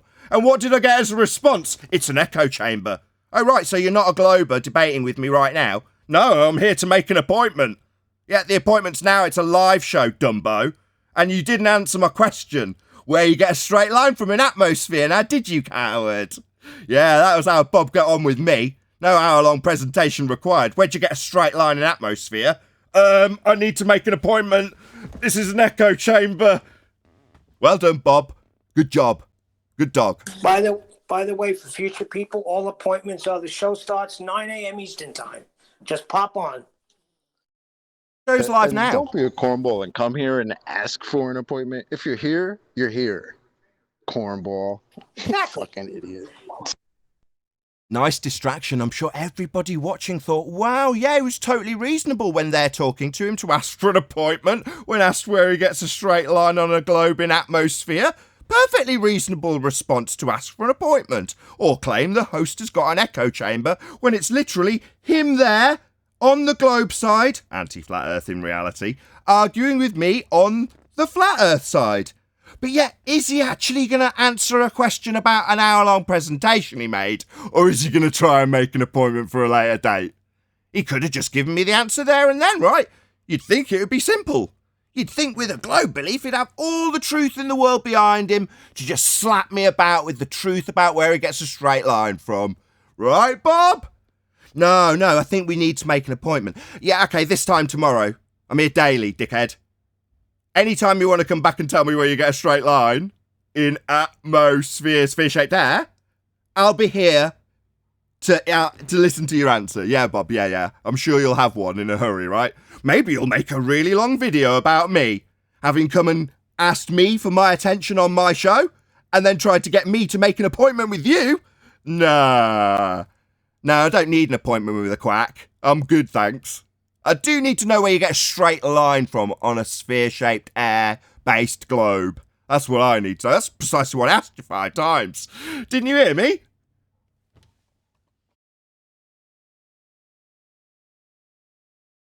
I take it this is the same Bob who said that the sextant is a tool that measures angles, and then right after that said it can't measure angles. Yes. Yeah, so based on his claim that it's a tool that measures straight lines to give him angles, it's a fairly reasonable question to ask him where he gets that straight line from on a globe now, isn't it? Wouldn't you say? Not unexpected either, given it's been, 22 months of them telling us that everything's always refracted, never no Atmo day. So obviously I've been barked at for 20 months plus about this Bob the Science Guy. So you do not think that's going to be the first thing I ask about when you come here to me? Yeah, I'm going to ask you about that atmospheric refraction that you're always claiming is always in effect, except on no Atmo day. Because you're not going to be able to use the sextant unless you've got straight lines, as you made clear with your very limited understanding of how a sextant works. It's getting an angle from straight lines. So where'd you get them? I think I need an appointment. Otherwise, a little reticent, Nathan, because unfortunately, as he showed in the Ballbusters thing, the only place he can seem to get his straight line from is from this whore, which he has yet to define properly. Because he just pulls his whore out from nowhere. On his diagram, his whore should be touching his geometric horizon. And that's why he ran off, because he has this contradiction that he's generating a straight line magically from nowhere in his model, because it uses the horizon, which on his model wouldn't generate a straight line. Hence why he's cut off. But yeah, he needs to define where he gets his whore from. Sorry, his what? His whore. That's how he put it on his diagram. Horse? Whore. H-O-R. His prostitute? That's what I heard. Whore. It is whore. H-O-R. I didn't write it on the board. He spelled it H-O-R, but that's the thing that defines his level, his whore. You kept saying that. I was like, am I hearing correctly? I'm like, did you say prostitute? No, he is actually saying whore. But with that, I am going to say, if you are watching this on either Nathan Oakley 1980 or Nathan Oakley Premiering streams, just try and get the sniggers under control while I do this outro, then stay tuned, as there will be an after show to follow. I've been Nathan Oakley, and I'll see you all in the next video.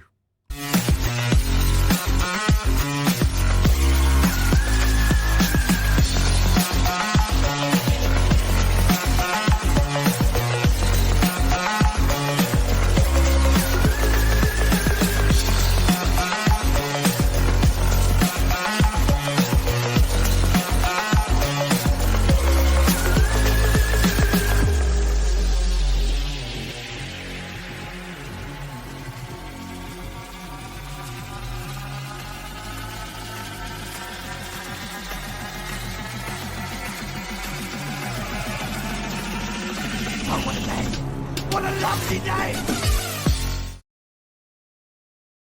I think we have a. Why can't you start now? You're here now. Why don't you start now? Wait a second. Wait. Brian's like, fuck that. Do it! Do it now! Do it now! Do it now!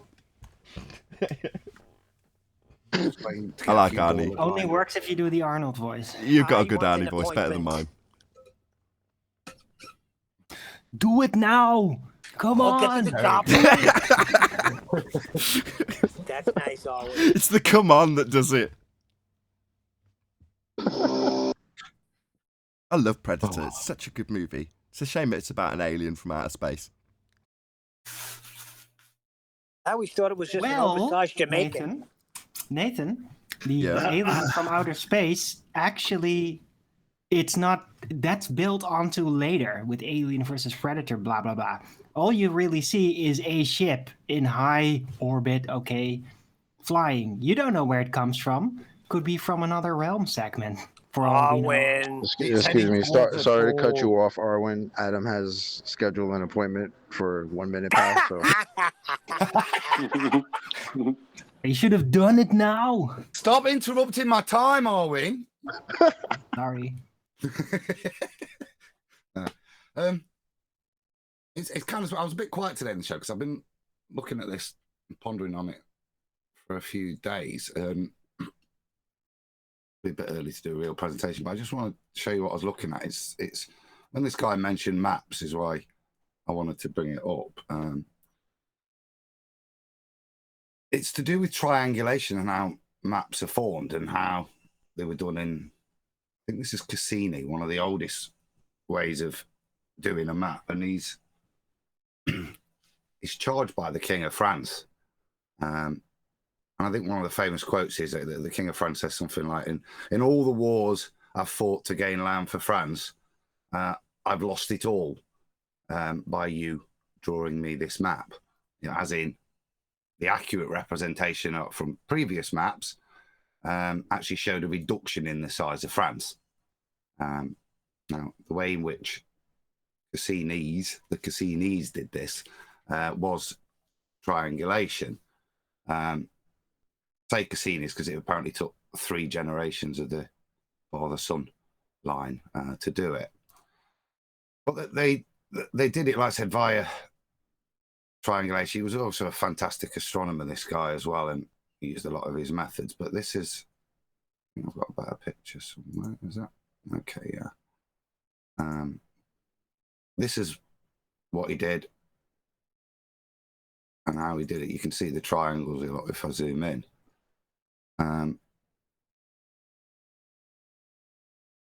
All just using sextants, chain links and the likes. I've got a few other bits. I'll come back to that actually. This is to do with the triangulation of India, where really big book, but it goes through all the instruments. Let me see if I can just zoom in a little bit. Yeah, so chains, perambulators, rolly wheels, sextants, quadrantures, compasses. It tells you all detail of all the bits of kit that was used to do the same thing in India. And this one I find amazing. This is India. Look at the triangles that the empire kind of put onto this map to map it all with triangles. Yeah, it's just amazing. Now, this is what creates accurate maps, all these linking of these triangles, all taken a bit like the Al-Biruni method of calculating his base. It's all done on that flat base. This is the Cassini stuff again, with to show how accurate it is, with an overlay from Google Earth. So it just shows you that with these triangles, they mapped it perfectly. It's a flat map, and it works with triangles on a flat plotting. It doesn't work if you try and put it on a circular surface. But like I said, all of that is done with the same instrumentation that's of basically a sextant, measuring angles and creating triangles. And it only is accurate if we're not having to deal with a curvy surface underneath it. The surface we have is flat and true for these angles to have inference. Thank you. Adam, that's the survey of India, yeah? Adam? That one is, yes. Yeah, the big book I was referencing in terms of how they did it, all the things is India one, yeah. But the first one, which is like 100 odd years before, was France. Incidentally, all of this seemed to be run, or you can see the massiveness of this, but this was all done by Jesuit missionaries, a lot of it. So outsourced the work to the Jesuits. So I'm not sure what inference you want to draw from that, but this latter book just describes all the full chapter on the Jesuits in there. But I digress. Point being, look at that triangulation. Well, it's supposedly they did a very, very precise job of mapping out India, of surveying India, and they just pre-assumed it to be flat with elevations. Yeah. That's all the calculations are done that. They're not adjusting. The only thing that was noticeable in terms of they're using chains and theodolites and angles and stuff, but to confirm positions and times, they use the stars and the sextants to be super accurate to kind of confirm stuff. So, but all, I would say, done with flat planar trig.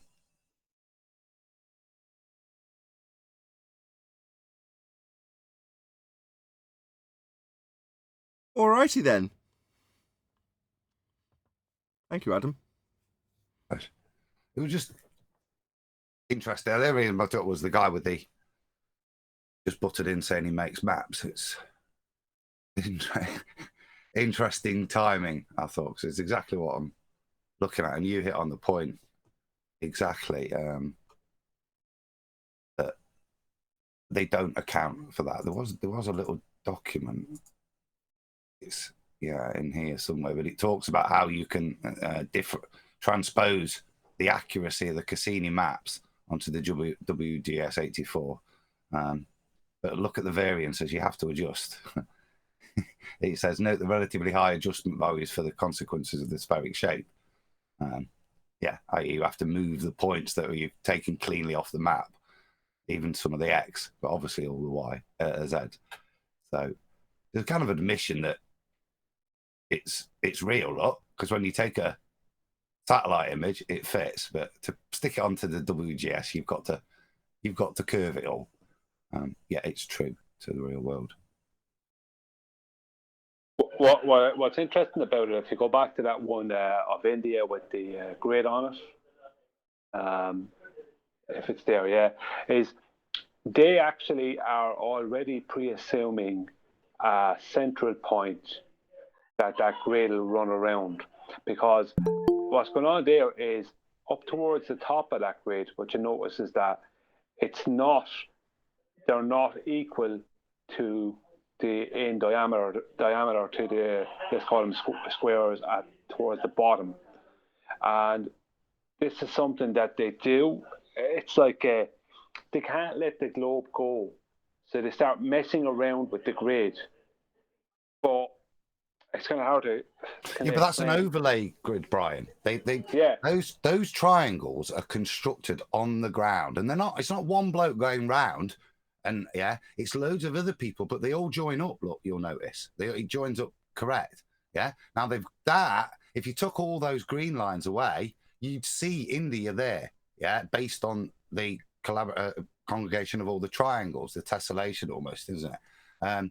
You'd still see a map of India there based on those triangles. Then the overlay, they're little slightly, kind of longitude lines, which is, like you say, they can't let go of the ball. I mean, that could still be okay. Because it's like they're using like a lot of longitude lines with a lot of latitude, kind of straight latitudes. It's like it's not correct. It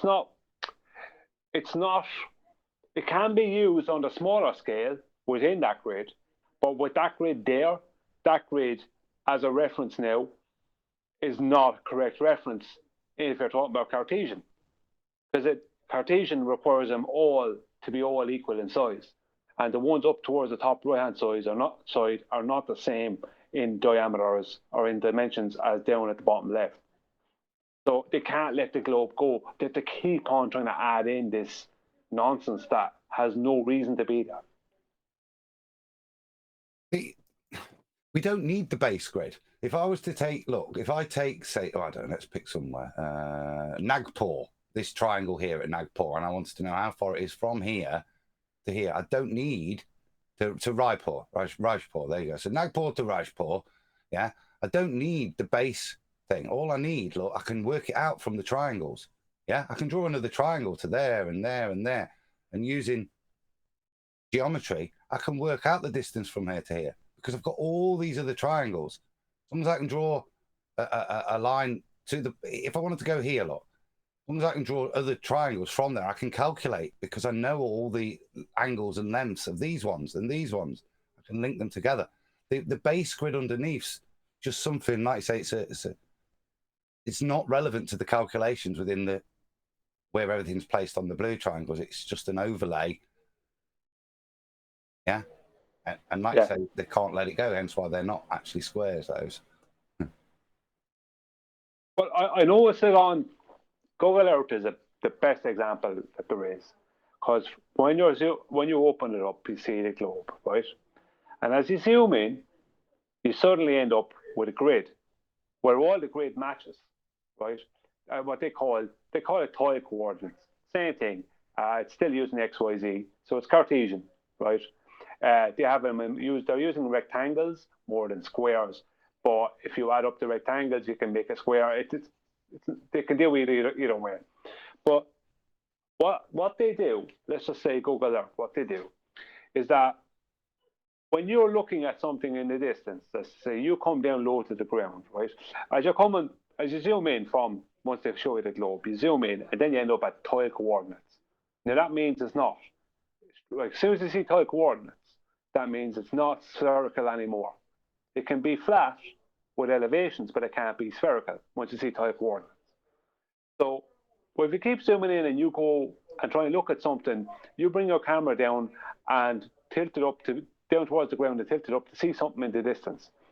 What they do, right, is they try and give the impression that something has gone over the curve of the Earth. But that's not what's happened in their model. What they've actually done is they've actually induced the amount of angular size change things have at a distance.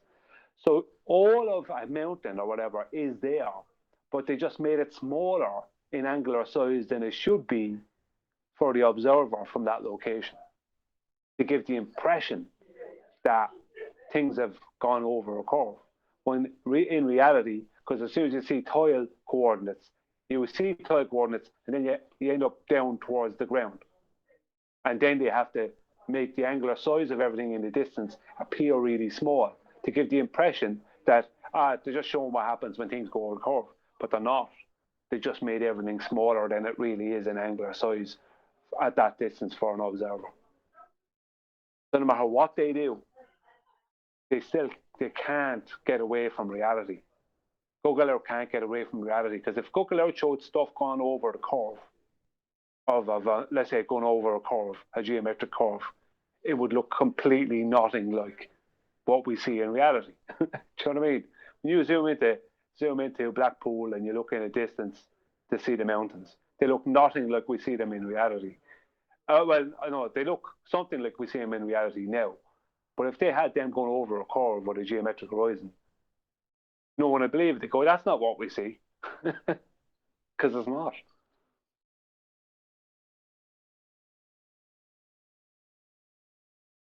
You're going to need R for that as well.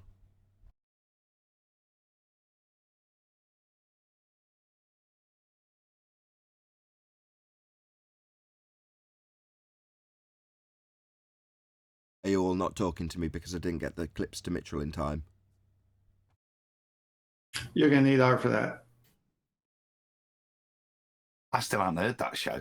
I was busy watching Forrest sack the manager last night with another dismal performance, so I missed it. So I'm going to have to catch up with it. Sounds like a goodie. Yeah, I'm glad I sent my clip in. I hope I got in there. You did. Yeah, quickfire, basically. If you could summarise all of the claim to be globe proofsies over the last 2 or 3 years, maybe from 2 or 3 years ago, so from like 2015 to 2017, right? That was what it was. A summary of all those arguments over those couple of years in quick succession being debunked on the fly live with a nice view. It was great. Typical Mitchell from Australia. Oh, bro, I've pimped his logo as well. Oh, cool. We've done a bit of work and gave him just a tiny little intro. Well, so he might start using that soon. But yeah, we've worked the past few days tweaking, just pimping his ride. It's the same thing, just like crisped up, so he could print it on a T-shirt and stuff. You know what I mean? Because it weren't in high enough res to use it. So we've tweaked it, and he wanted a shiny Sextant as well. So he's got. But the reason being, his show his show is so good. Just, I don't know, the geek in me, just little bits that just smarten it up to the first time viewer as well. Like I said, I think I really enjoy the content and the way it's given. Like I say, on the beach, chilled, just relaxing. You don't have to talk sometimes. You can just look out, can't you? And it's Lovely. As we've been talking about maps, any chance we can carry on from the conversation we were having yesterday? Because I discussed this in the pre-show before you got here. I think you just caught the tail end of it when you got here, Adam, about the extremities of the claim to be contained in a finite amount of area land that we have. Now, it was fortunate that yesterday Arwin immediately took it to the extreme and was like, well, I don't think that means it's infinite. I'm like, no, neither do I. But potentially considerably more than we might have. And that might be one of the reasons for the various different paradigms having limits, edges, ice walls, domes, globes, all these different things that give them a methodology of making the land finite.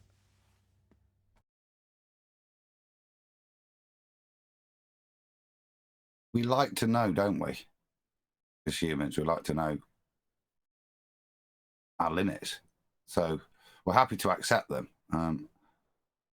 Whether it's an ice wall, stone, whatever. I don't think it really matters. All you can kind of say is, if you've not been there to confirm it, there's no way of demonstrating. The only presentation we're given is a ball. That there isn't anything that's containing us in that sense. We're stuck on a sphere, so we go in loops.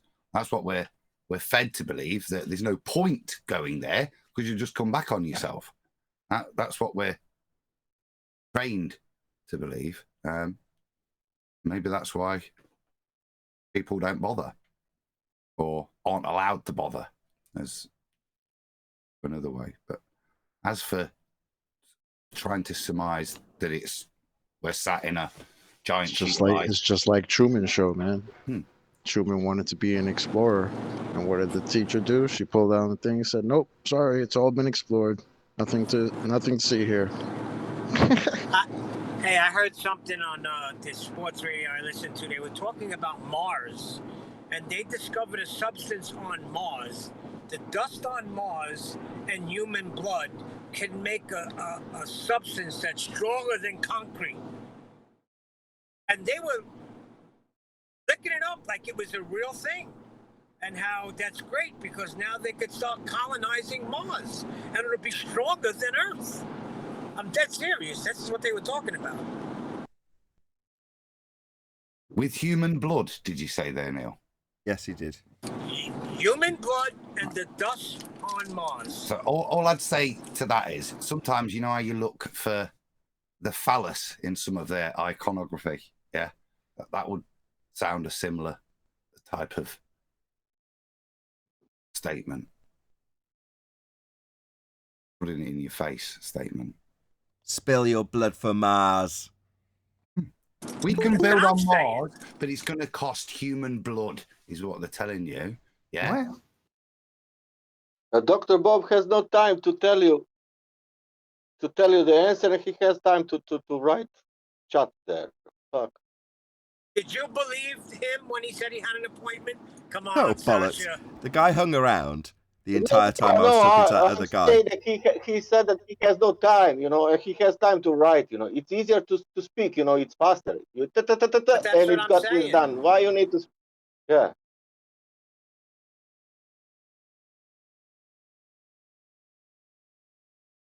Yeah, he hung around after white knighting. So although I was in the thick of it with that other guy, I didn't actually fully appreciate that was Bob the Science guy when I was like, whoever you are, white knighting, shut up. But then he hung around. You cannot break contract. Right? You cannot break contract with CNN and BBC, because everything arranged for tomorrow. I run a live show at the same time and have done for many years now. I'll lay dollars to donuts he doesn't come back in tomorrow. I wouldn't want to come back either if I was him. Did you notice that, what's his face? Zorg, that Zorg version 6, 7, 8, 9, whatever. When I started talking about conspiracy cats, he fucking shut up like a fucking motherfucker. I'm sure that's conspiracy cats. Fair enough.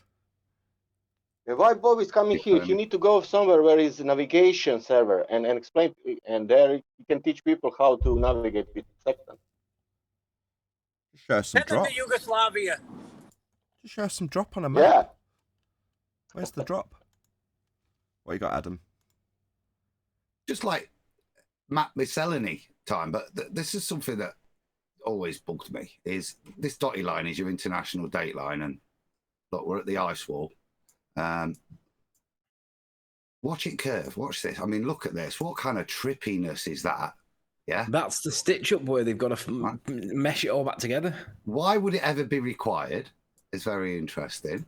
Then we go, oh, we'll have another wobble here. Look, yeah, and then this one. This is, I really like this because this is just, in terms of time zones, it makes no difference. So we've got here the Bering Strait, haven't we? And there's a few different islands, but up here there's the Diomede Islands. There they are. Now these guys are like 100 kilometers apart, if that, I think. Here is about 18 hours difference. It's not like 23 hours, which is what you'd think, you know, one day. This is like the first of the month, and sorry, this is the first of the month, and this is the second of the month on the 2 days, but they're not 23 hours apart like you'd expect. There's something like 16 or 18, just because the way they corrupt stuff. And yeah, this is supposed to be, certainly from a flat Earth point of view, you can tell time from this. Yet there's a subversion, a perversion of time here and locality to such an extent that these two aren't segregated by like 1 hour. Even if you do call it in your Phileas Fogg day, you cross over that time. There's split by about 18. Like I said, it's a very weird non-alignment of geography and time. Even if you're going to have to draw a date line, but yeah, there you go. That'll be the gravity. It's interesting. If date line now, but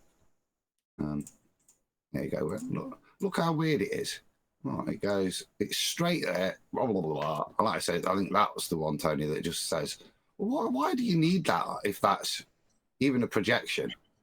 You know what I mean? What is it? Because that's a date line. You could come in and out of days and weeks here, technically, aren't you? So it's stitching something up. I'm not sure what, but like I said, that's where, you know, where they say if it were a flat plane, it wouldn't mesh together. You wouldn't be able to hide it because the land there would be like slippage over land over time. They don't put the slippage over land. They might have to land out, but the slippage is done in the oceans, and that to me is the proof of it. Yeah, they mess around with the oceans. That's true. It's the only way they'd be able to do it without us knowing. Well, I debunked, not that it needed debunking, but I debunked, there was that claim where there was this rubbish about flights from, I think it was Sydney to Johannesburg. And I've seen a couple of videos that were supposed to be this flight, two videos, and it doesn't happen anymore, this flight anyway, right? But they were claiming to fly towards Tasmania from Sydney and then go out along the end of Australia and then fly around the edge of Antarctica and then up into Johannesburg, right? And this was the claim. Now, there was no evidence of it. It's just they were claiming they were doing this. In the videos, this was the claim that this was happening. But I destroyed the whole thing very easy by just saying, well, there's a bit of a problem when you add in magnetic declination, because magnetic north is the real north. So when you add in magnetic declination, there's well over 2,000 miles, if I remember correctly, extra distance between Sydney and Johannesburg. And on top of that, Hobart is not in the position you expect it to be in comparison to Sydney, because Hobart is more east than Sydney. Right? So the person couldn't come back to me. I'm not going to go name the person now because they were okay to deal with. They weren't giving me crap. We went through kind of a day or two of things. But you know, it was like magnetic declination changes all the distances around, changes things around all over the place. If you look at magnetic declination, Africa is way more west, and Australia and places is more east. Correct. I was talking with what's his face last night, Mitchell, and I said, "What was the stars point that what's his name, Sensible brought up?" I said, "Is it literally just the backwards rotation that he perceives?" And he said, "Yeah." I said, "Like, are we going back to 2016?" I said, "Like, the stars point's our point now." I said, "It's not theirs anymore. Our point is that when you're looking south on a ball, you would see the rotation point for all observers 180 degrees from north every single time." I said, "But it doesn't happen because of declination. But is declination a legitimate adjustment, or is it the band-aid for why these things don't line up on a ball? Because the fact is they don't line up on a ball." And I said to him, make sure you reference declination in future, because they've got to be at 180 degrees from north, but they haven't got a way of establishing what north is. And he totally understood it. And I was like, this is going to be another rehearse of like the baby arguments, but it's going to be good because like everyone's got different perspectives on it now since 2016 when we last talked about it. What's the declination in India like? Because I'll present again. This is. Don't know, but there's 35 degrees between Wellington in New Zealand and Cape Town in South Africa. 35 degrees. It's supposed to be a ball. See here, look. It talks about compasses, what they do, the levels of accuracy, differences, what are the good ones, what are the really good ones, how they need to be mounted on stands, not handheld and stuff. But there's no mention in this triangulation data with regards to. So 27 degrees west. 27 degrees west for Bombay. Right, but they don't mention here that they're taking into account this. I'll have another good look, but it's not something I've seen. Look, all experimental surveys took regular astronomical observations to variation of the needle. That is the declination. There we go. For its scale from true north. Right, so that's saying that it's this would of course be of no value with a pocket compass. Will be important for bearings taken by a theodolite, which could give readings like the Vernier magnetic meridian to 1 minute. So is there?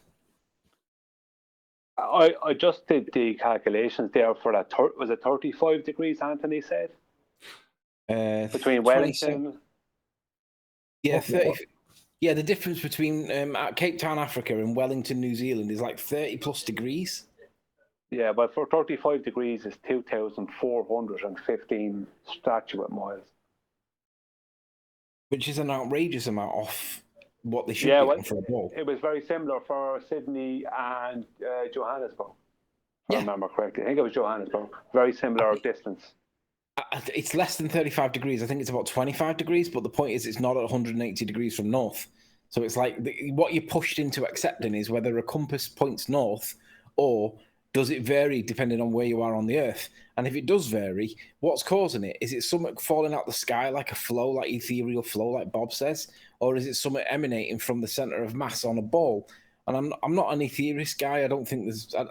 I don't want to go into the argument for ether, but whether it exists or not is irrelevant, but it's what's causing the compass to do what it's doing. Is it something from above or is it something from below? And how do we know? What's interesting there, look, all experienced surveyors from Reynolds onwards took regular astronomical observations to determine the variation of the needle. So what he's saying is there is, again, they're using the sextant and the stars, to realign for any issue that their compass might have. So it's admission the compass isn't, it's working on a different scale, isn't it? It's out of line with the map and the stars. It's aligning to something else, which in both models I think is conceded. But they're saying there, look, that fundamentally the way in which they accept that and the way in which they account for it is to use the stars, fundamentally triangles, therefore, to correct for the variation in the magnetics to the mapping. But what's causing it though? Is it from below or is it from above? All right. Well, they say it's the magnetic core, isn't it? They say it's the dynamo effect that causes these fields that give us the rotation, blah, blah, blah. But I don't know. Well, I don't know if they were to do it inside an igloo that was wrapped in tinfoil and stop the outside magnetic effects from coming in, presumably they'd still work from underneath. But if you did it outside the igloo and or on top of the igloo and it were coming in from above, then it wouldn't work. I don't know. I'm just wondering how they know what is influencing, or how do they know what's causing the compass to do what it does, whatever that may be. The cause of the Earth's magnetic field. What's causing the compass to move? You know, when you move around, what causes the compass to move? Is it from above or is it from below? It's from a field that's around it, isn't it? So it's this is the I made it up myself explanation on Mitchell's, isn't it? But basically, yeah, the force applied by the magnetic field is sufficient if you've got a perfectly balanced needle, isn't it, to mean that the equilibrium, the place of least resistance for the needle to sit, it will be neatly within that magnetic field alignment. Yeah, because so that's how magnets work. That's the cause of that magnetic field is God knows. Where's it emanating from? Is it emanating from a nucleus in the center of below us, and that it's passing through the rocks? Because normally rocks would stop that. I think you can only say that it needs. When you work a compass, you can't tilt it towards yourself, can you? It needs to be flat. It needs to be perpendicular, done it to a plumb. Yeah. So that tells you one thing. And that's the alignment of the field, yeah, that it's in relation to the surface of the Earth, isn't it?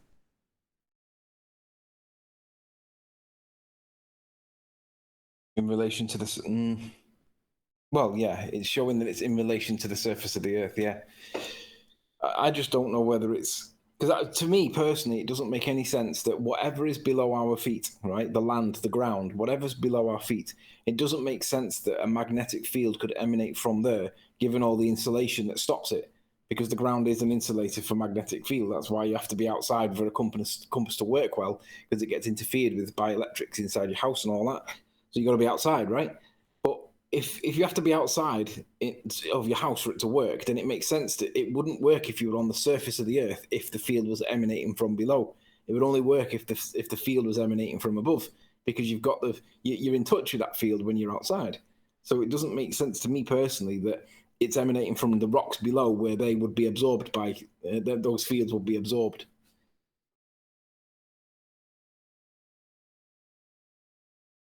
Like, imagine playing music from the sky down to those on the ground, or trying to play it from below thousands and thousands and thousands of meters of rocks and expecting us to hear music. That kind of doesn't make sense to me, that.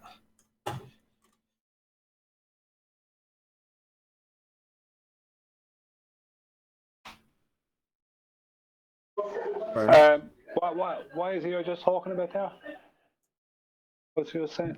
Where is the electronic or the electromagnetic field that compass is aligned to? Where is that emanating from? Is it above or is it below? And how can you tell? Well, I mean, I know history. I know we have mythological from history. When I say mythological, it only became mythological after Mercator stopped adding it into his maps for some reason. Even Dr. John Dee, who was not our Dr. John Dee, but the original Dr. John Dee, who was the physician or whatever, an astrologer or whatever, too, the queen of, I can't remember which queen, pretty famous queen in England. Like, he spoke about it. Yeah, he spoke about it. He was very famous. Like, there was a lot of famous people in history that took it as fact, and then suddenly just disappeared. This magnetic mountain in the north, supposed to be made of black, is it obsidian or something like that? But I don't know I don't know how true it is, but I always like I said it to a few people over the years, a few ballers, and they really didn't know what to say about it. But how do you know polaris is not a second pole, magnetic pole, that they're both of opposite? One is plus, one is minus, like, or something like that. Like, I mean, we're going into speculation here, but polaris, why is polaris? Polaris, where did the word come from? Aris is in Greek, I think it is. It means something like air, something like that. So it's like pole of the air, that kind of thing. I don't know. I'm just speculating. It makes sense, Brian. Yeah, makes sense. That makes perfect sense. Yeah, it does. Yeah. Yeah, it makes sense. I just can't prove it. But you know, there's a lot of things we don't know about our world.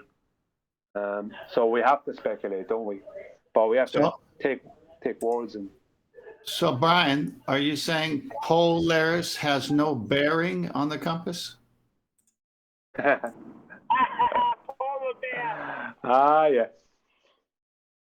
But see, I don't know. Like, I mean, we always presume, like, I would have been speculating that the fact that they'd be two opposite poles, one would be a plus and one would be a minus. So, or sorry, the two of them would be same poles. So they'd be positioned in such a way where they would not pull towards each other, but push away from each other, and that might help with the structure of the whole place. You know, because trying to push two magnets together that don't want to go together, it's very difficult. So imagine two extremely powerful magnets. That would be making sure, and nobody trying to push them together. That would be kind of making sure that they stay apart and everything connected to them stays apart, which gives us a sky and an earth. That kind of a thing. But it's all speculation. As I said, I can't prove any of it.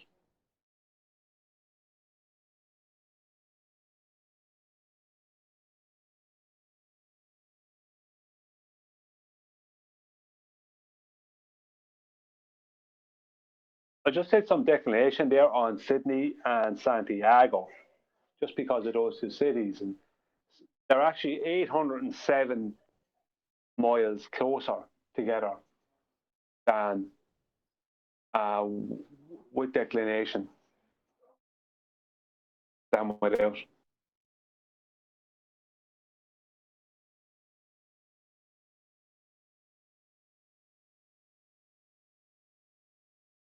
Nathan, you there? Yeah, I'm listening in. And the only thing Master I would B? add... Go on. No, Master B, I got two pictures. I just took them. The hot air balloons near my property. Well, I will add something if there's a minor gap, because I was going to say it ties in reasonably well with what you're talking about in terms of declination and how they've got us navigating.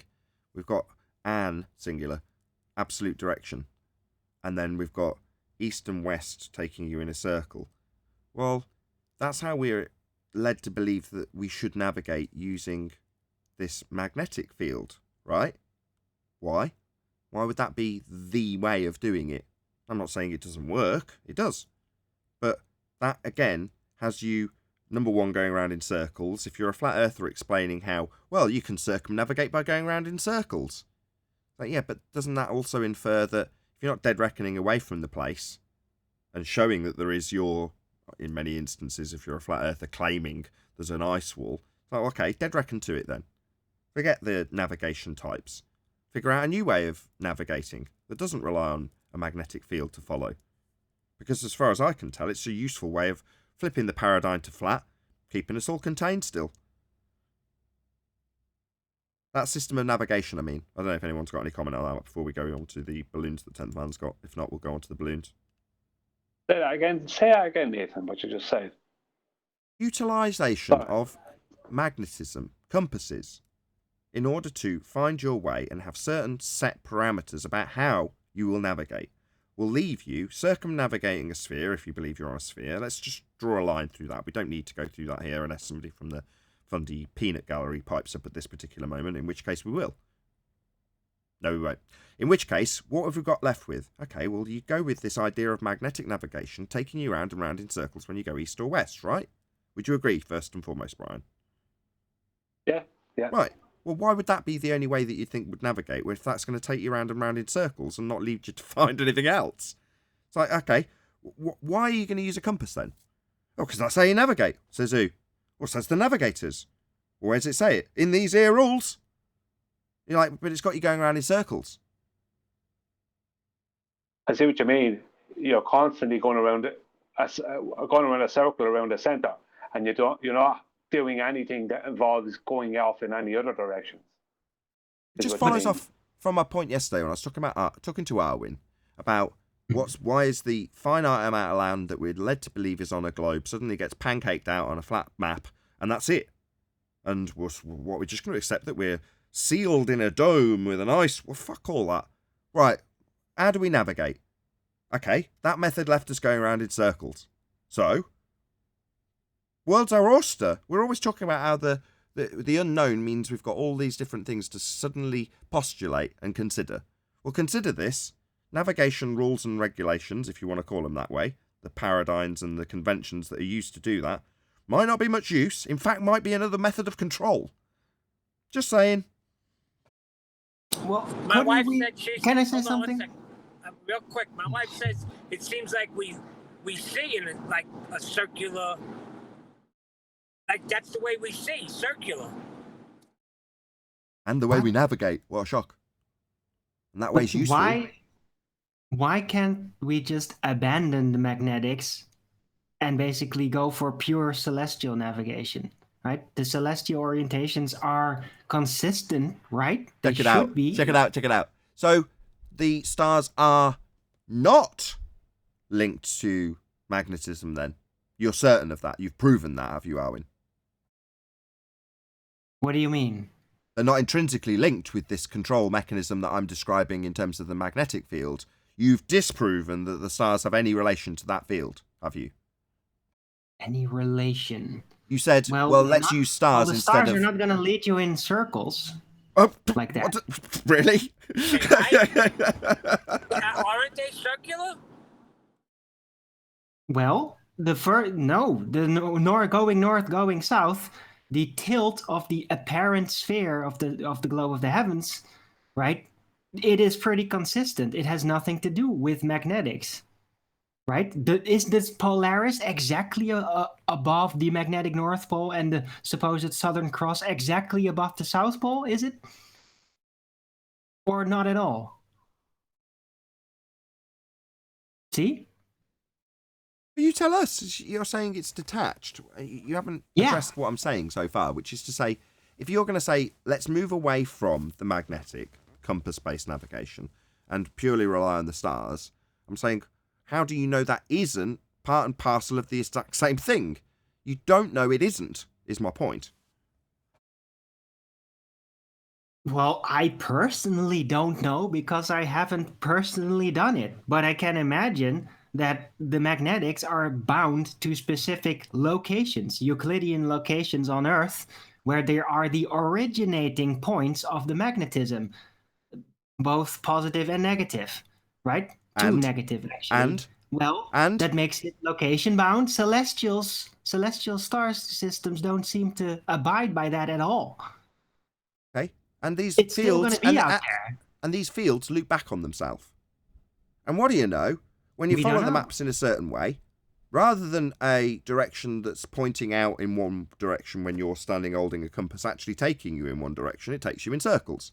Now, I'm not being funny, Arwin, but isn't it quite useful that a magnetic field does that? If you then tied all of your navigation to that looping magnetic field, what do you think people are going to end up doing? Well, they're going to end up looping around on themselves, aren't they? And that's exactly what we do. I don't see your point. That's a constriction. That's a restriction they put on there on purpose. Yeah, that's my point.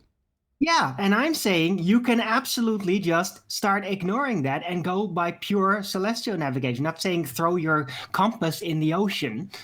It's just like stop following that and go for pure celestial, and let's see But what in what else out there. respect? In what respect? Unless you're using maps that are based on those principles, then when you say use celestial, short of just saying I'm going to follow a star that is A, moving with perspective when I travel towards it, and B, rotating around a central point in the north and then moving around what seems to be an area of empty space in the south. Well, what star are you going to follow? It's not got a fixed position to follow.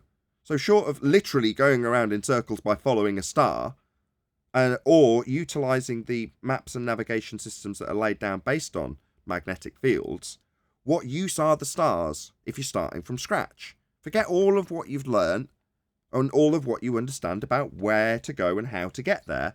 What use are the stars? Let's start. I'm just going to say, I don't know anything about how to get anywhere ever. Where shall I start? Let's look up at the sky. They're moving. Okay? For me, that immediately says, probably best not to follow something when it's moving. Because I'm not going to get to where it is or where it's been. I'll get to where it's going if I follow it, and then going around in circles is what I watch them do. So that, to me, at this point, stars don't seem very useful. I disagree, because there's 3 factors in exploration: time, actual time, knowledge of time, the celestial orientation, and the magnetics. If you have time perfectly, then you might not need the magnetics at all, because every star moves in an apparent circle, right? So that circle is consistent. If you know the time, then you know exactly where on the circle it is, You're ignoring me. getting perfect You're ignoring me orientation. completely. I'm saying... Yes, I am. Okay, so what you're saying is, no, you're quite happy with the standard maps, mapping, and navigation systems. Okay. No, you don't need that anymore. You can still go on the map, but then just say, okay. Driving me mad. Don't I'm say going to you assume don't there need might them and then be more immediately say you here. need them. It's just driving me mad. You're giving me a headache. Sure, You're yeah. giving me a fucking headache. You're saying I don't need the maps, but we can use the maps for blah, blah, blah. You're just double speaking. Oh, it's giving me a No, headache. that's not what I'm saying, and I'm not double speak. I don't double speak, Nathan. Don't put baller behavior in my mouth, ever. Don't do that. Yeah? Okay. You said we don't need the maps. So, okay, let's forget about the maps and how they've been developed and their utilization with the stars. Now, if the next thing you say is, well, let's use the stars and the maps, what do you want me to say? No, didn't mean that. I might have slipped that through. I mean, abandon the magnetics. That's it. And hey, the maps, whatever you get, you can think of the maps as, wait, there might simply be stuff that's just not put there. What is beyond what the map says?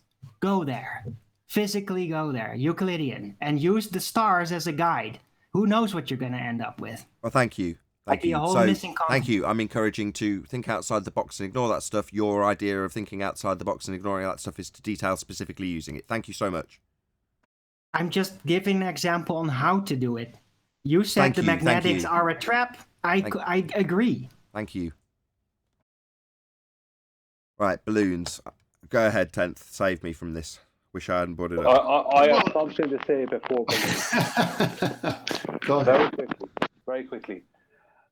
I've been looking for it. I can't find it. I thought about this a long time back. It's going to be very brief. What would the Gleason's map look like if all the correct magnetic declination was done in all the places that's on it? It'd look like the quadrupole map. Have you not seen it? It's part of the debate logo, or used to be on the old Flat Earth debate logo. So all the people along the bottom with 2 dudes either side of a map, that's the quadrupole magnetic map. You know, I'll send it to you. Yeah, and does that have a North Pole center to that map? It doesn't. It's a quadrupole. What do you mean? 4 poles. 4? Yeah, 4. Yeah, but I'm speaking about magnetic declination for. I'm speaking about just the Gleason's map, but magnetic declination done for all the places on the Earth. What would that look like? But aren't there technically 3 poles? It's just that in the rectangular projection, the North Pole's kind of split up. Yes, I think Arwen's correct. In a Gleason's projection, it's 3, I think. And in an azimuthal equidistant projection, it's 4. And it looks beautifully balanced on the azimuthal equidistant projection. Just saying, it looks like you'd expect. Like there's the centre at the centre, where you're saying, when I said yes, there is, it's not the centre of one of the poles, but there is a centre because you've got the centre of the four emanating outwards, and it looks harmonious, balanced. There's no other words I can use to describe it. When you see it on a Gleason's projection, it's scrambled eggs. It's a complete mess. Right. Well, look, the point I'm making is that the movement of all the places, I just say, just because I'm looking at the Gleason's map that's in front of me, we changed all the places to where they should be in accordance with magnetic declination. What would the map look like then? What would the map? I answered. I already answered. Yeah. It would look like the azimuthal equidistant quadrupole projection, but then you've got all the problems the same as they always ever were. It works from centre out only, so you've got all these distortions in Australia and etc. etc. Can I? Yeah, add but that's something? no. I don't think you're understanding me. Then I'm talking about moving Australia and any part of Australia to where it should be in accordance with.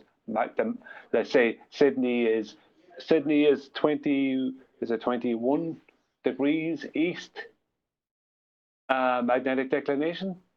So moving Sydney 21 degrees east magnetic declination. Moving all the places to where they would be with magnetic declination done. Yeah. This was done. This is stuff that people have done in like 2015. I'm just going to express my frustration again. Then I'm just going to give up. So I applaud you, and others have tried to do that, Brian. However, I really try and stress it.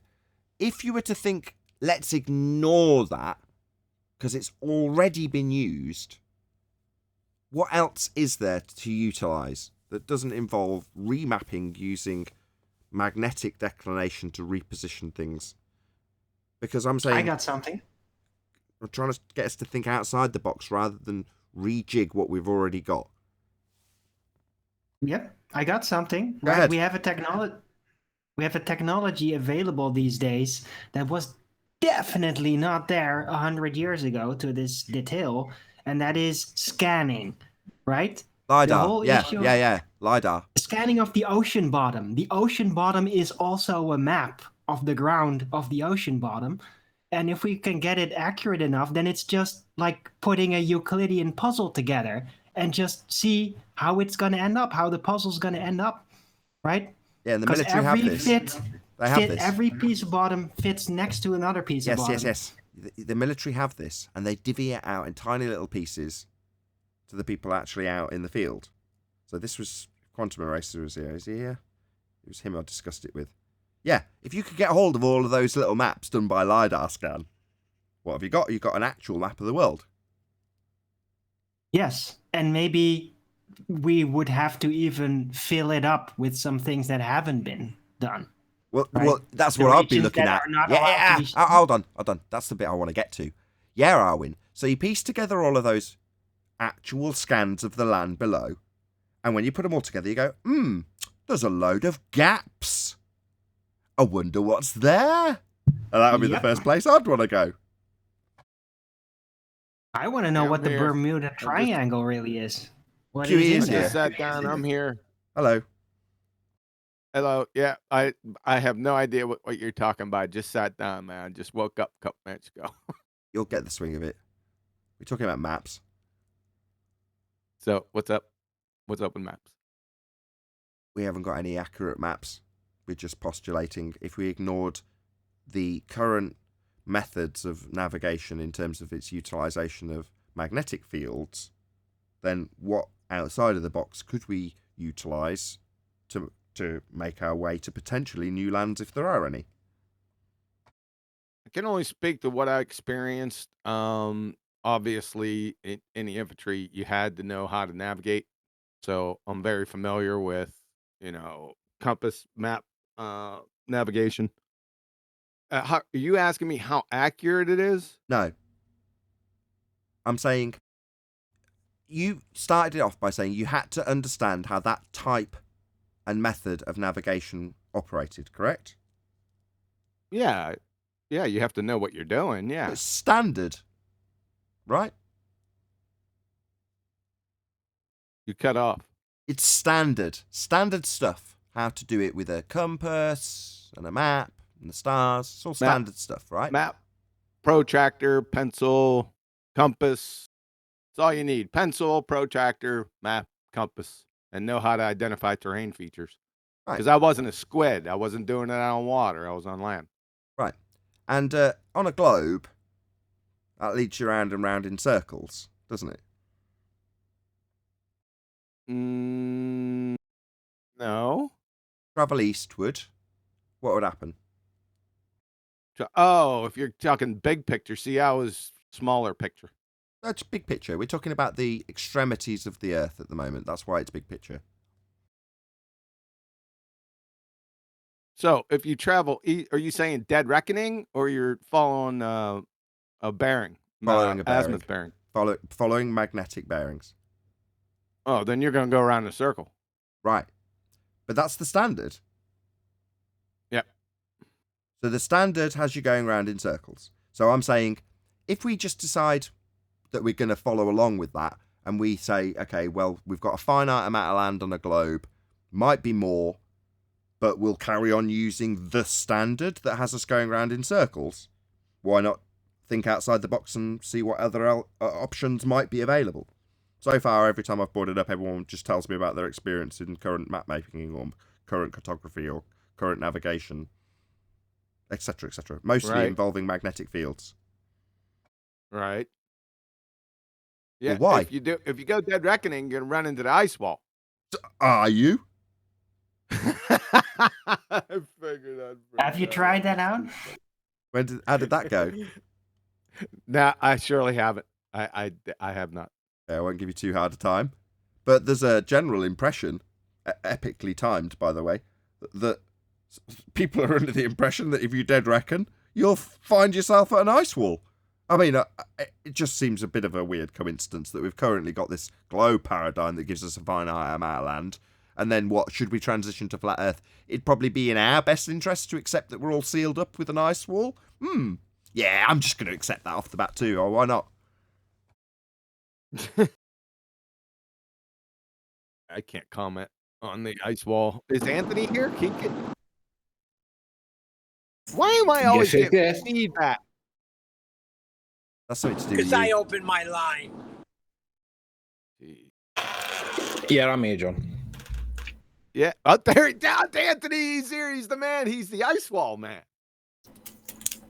Well, I was waiting for a segue in, but what can I do for you, John?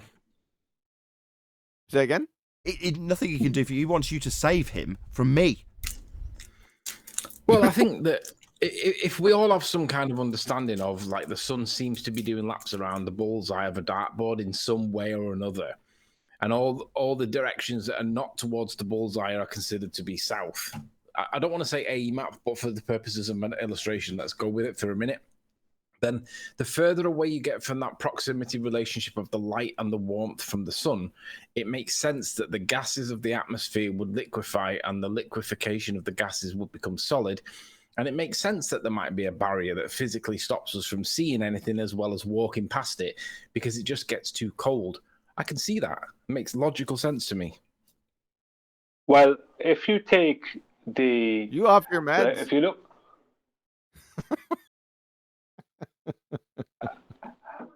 I have to say, in Anthony's defense, if you look at the original, I'm going to keep saying it. I know,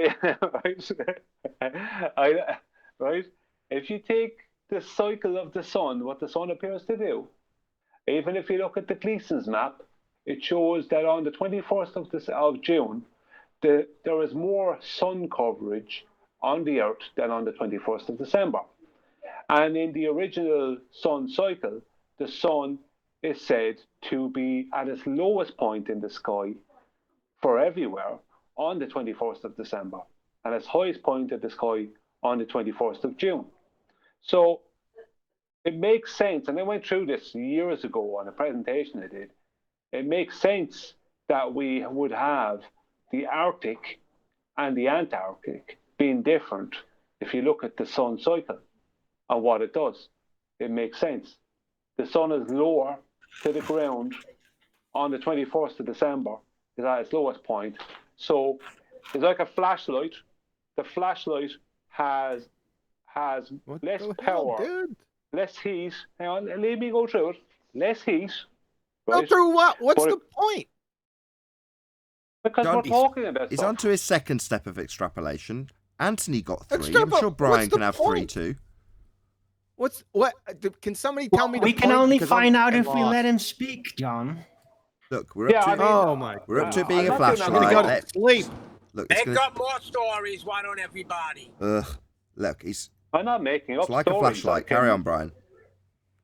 Yeah, if you think of a flashlight, right, it'll cover more ground when it's held a little bit higher. When you bring it down a bit closer, it's a bit more warm, maybe on the ground, but it covers less area.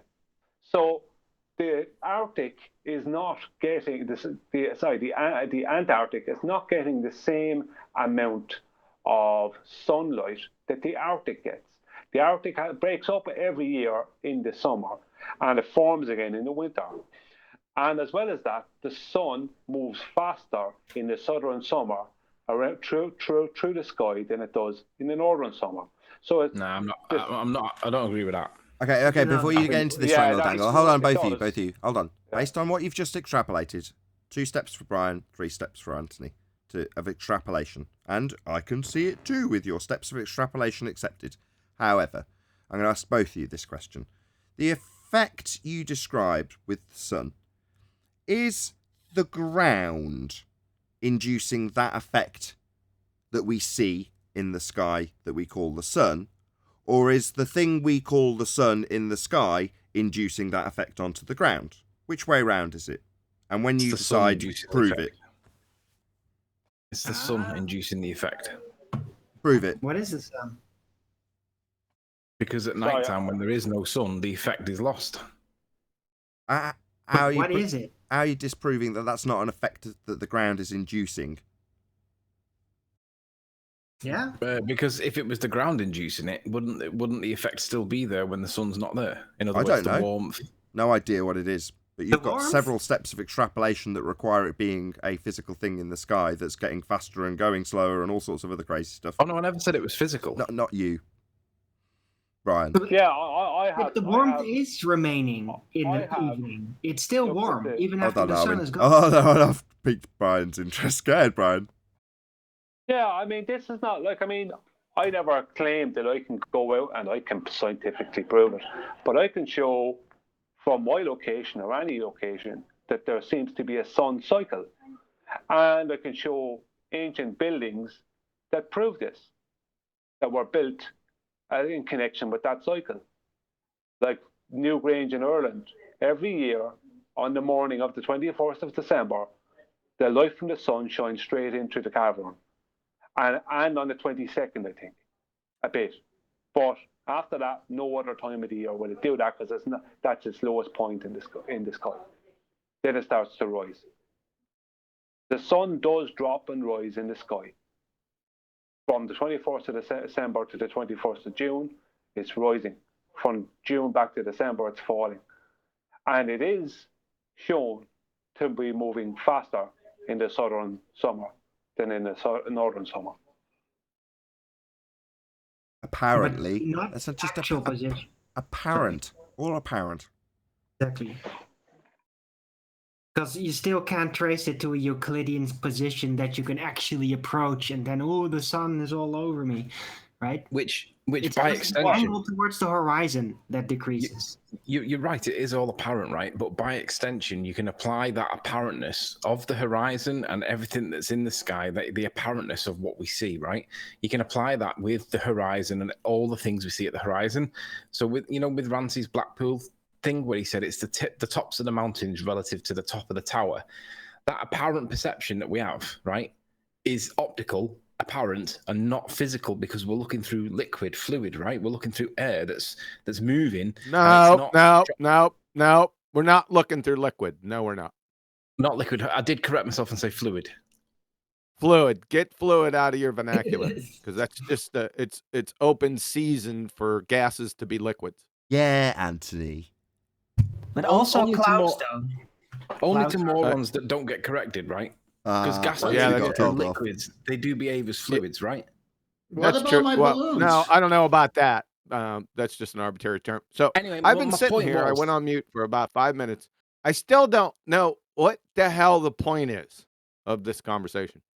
Can somebody You tell me? segued in Anthony to talk about the ice wall, and then he went off on talking about what the sun was and how it would logically extrapolate to melting the gases, and then he said how the gases would go to the extremities and cool into solids, and then you'd have an ice wall.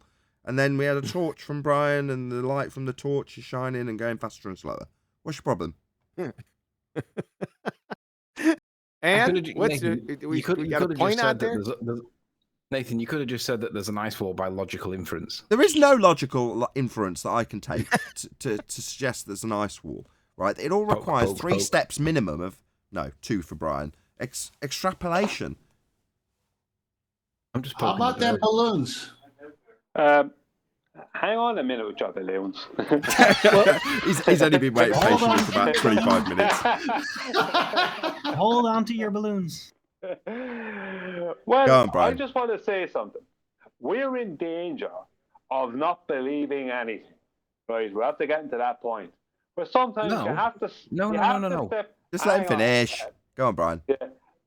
You have to speculate. You have to look and say, well, this maybe that does appear to do that. Does not. You have to do that. I mean, we're like, yeah, right. Ice wall, no way. Maybe it is an ice wall. Maybe there's reasons, and maybe some of these things are to do with the sun. I went through it several years ago in a presentation. I mean, we're giving some base facts here, not facts, but base stuff on it at the moment. But here at the show, on the show, but I mean, when I looked into it, like the globe comes from the model we argue against. That is based off of Kepler's analemma. Kepler's analemma comes from the original sun cycle. He had to back engineer it into the Copernican model. Yeah, that's why all. Yeah. Sure, We have all and I that get this. crazy I get nonsense. this. I'm not trying to become some ultra skeptic that suddenly says that the navigation methods that have been used for a very long period of time don't get you to the places that are already logged. But I also see the bigger picture of a mass deception that hinges around this specific thing. That's the area of land that we occupy. So when you go, okay, we've got set in stone methodology for navigating away around, I use that word intentionally, the land that we know and love. You go, okay, what if that isn't serving our best interests? That method. I'm not saying it doesn't work. I'm not being ultra skeptical about it. I'm just saying, potentially, given the deception specifically and its nature about land, wouldn't it be prudent to perhaps think outside the box in terms of every aspect of land and its navigation from this point forward? Yeah, it doesn't mean that I'm suddenly going to say to the guy in the cockpit of my plane, oh, no, don't use your charts. I'm a flat earther and I don't believe in that stuff. No, that would be insane. But it doesn't mean that at this point, rather than just speculating about a bloody ice wall, that's speculation is masturbation. Give me facts. Show me the ice wall. Because why not? And if it's because, oh, well, we'll go around in circles unless we dead reckon, and I assume if I dead reckon I'll hit an ice wall, okay, well, that's nice. What's the next step? Let's go to the ice wall then. Dead reckon to the ice wall and find it.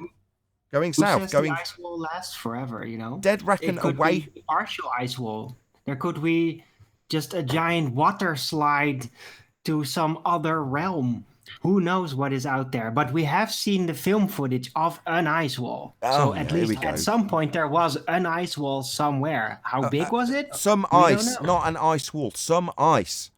Right? People keep showing me a bit of ice and going, how big of a stretch is it from somebody showing you a bit of ice, right? Massive potentially, to you've got a 74,000 mile ring around you made of ice. You're not telling me that's a fucking leap, because it is. Right, exactly. No, but that's my point too. That's my point too.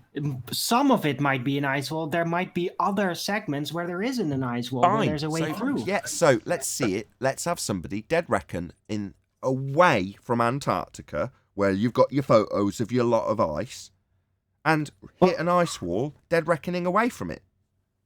Didn't a guy from Norway do that like a decade ago, and he got arrested? Remember, in his own boat secretly, he tried to do that, and then they just picked him up. Like, nope, you're arrested now. Was it Nielsen? I think it was called. Well, who are the youngest on our team? I volunteer. I volunteer, Arwen. I volunteer. I love the ocean. I volunteer. I love the ocean. No, I volunteer Mitchell from Australia. He's Tony's younger than he's me. closer to Antarctica anyway. Has nothing to do with youth. It has to do who can cook. Okay, I can't argue with you there. But that won't be I you, can anyway. cook, unlike you, Tenton. Get hungry on these long voyages. Can we get to the balloons, please? Yeah. I have to say one Just last bring thing. plenty of limes. It'll be Okay. alright. Right, we have What kept about- 10th waiting for a very long time, Brian. I'm sorry. Go ahead. I've got your first balloon Okay. picture up. All right. So this happens quite often here because I'm close to wine country. And according to the globe model, the Earth should be turning 1 mile every 4 seconds. If the sun is moving, then the sun is moving 1 mile every 4 seconds. And yet I see these balloons hovering, and there's a much movement. I mean, they kind of go if the wind's up, but the wind's not that up today. And so shouldn't they be moving 1 mile every 4 seconds once they're in the air if the Earth was turning?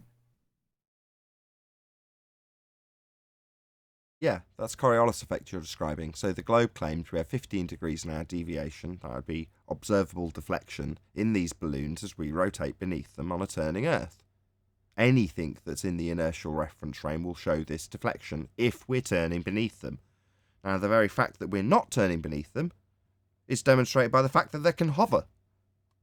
So we're not turning beneath them, Earth's not spinning. And just for some of you ballers, there are no jet engines on this thing. Oh, that's a good point, by the way. If we want real serious exploration, we might want to consider a Zeppelin-like airship instead of a water-based ship, or maybe a dual device that can actually land on water. Zeppelin's a good idea. They're good and roomy inside. They're very big.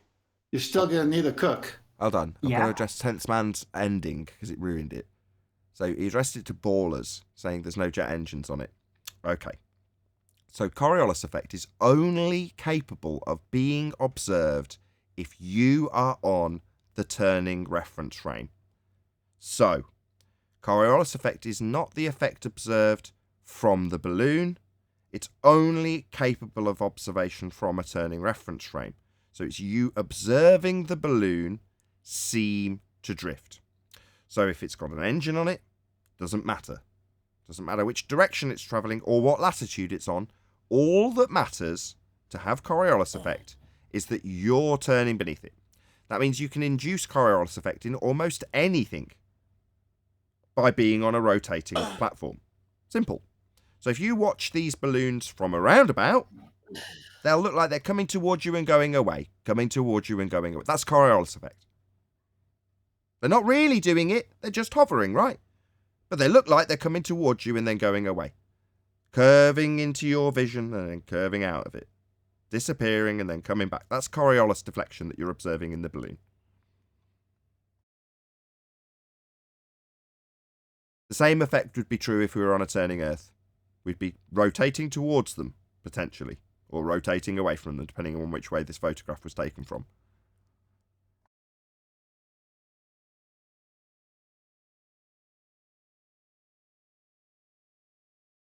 Yeah, but what about Anthony's ice wall? What ice wall? You can go over it with the airship, right? It shouldn't be a problem. We shouldn't be limited by boats. Maybe there is an ice wall. Well, wouldn't you want to take a peek over it? Without Can we not freezing your toes off, you know? Can we not ascribe it to me? Because I don't want, I do not, what was it that Newton said? Do not ascribe innate gravitation. Do not ascribe innate ice walls to me. Just ascribe it to logically if we've only got the one sun doing laps. That's one surefire way to absolutely ensure it gets ascribed to you now, isn't it? Yeah, definitely. Yeah, I saw Anthony. Yeah, that's it. See, didn't take long.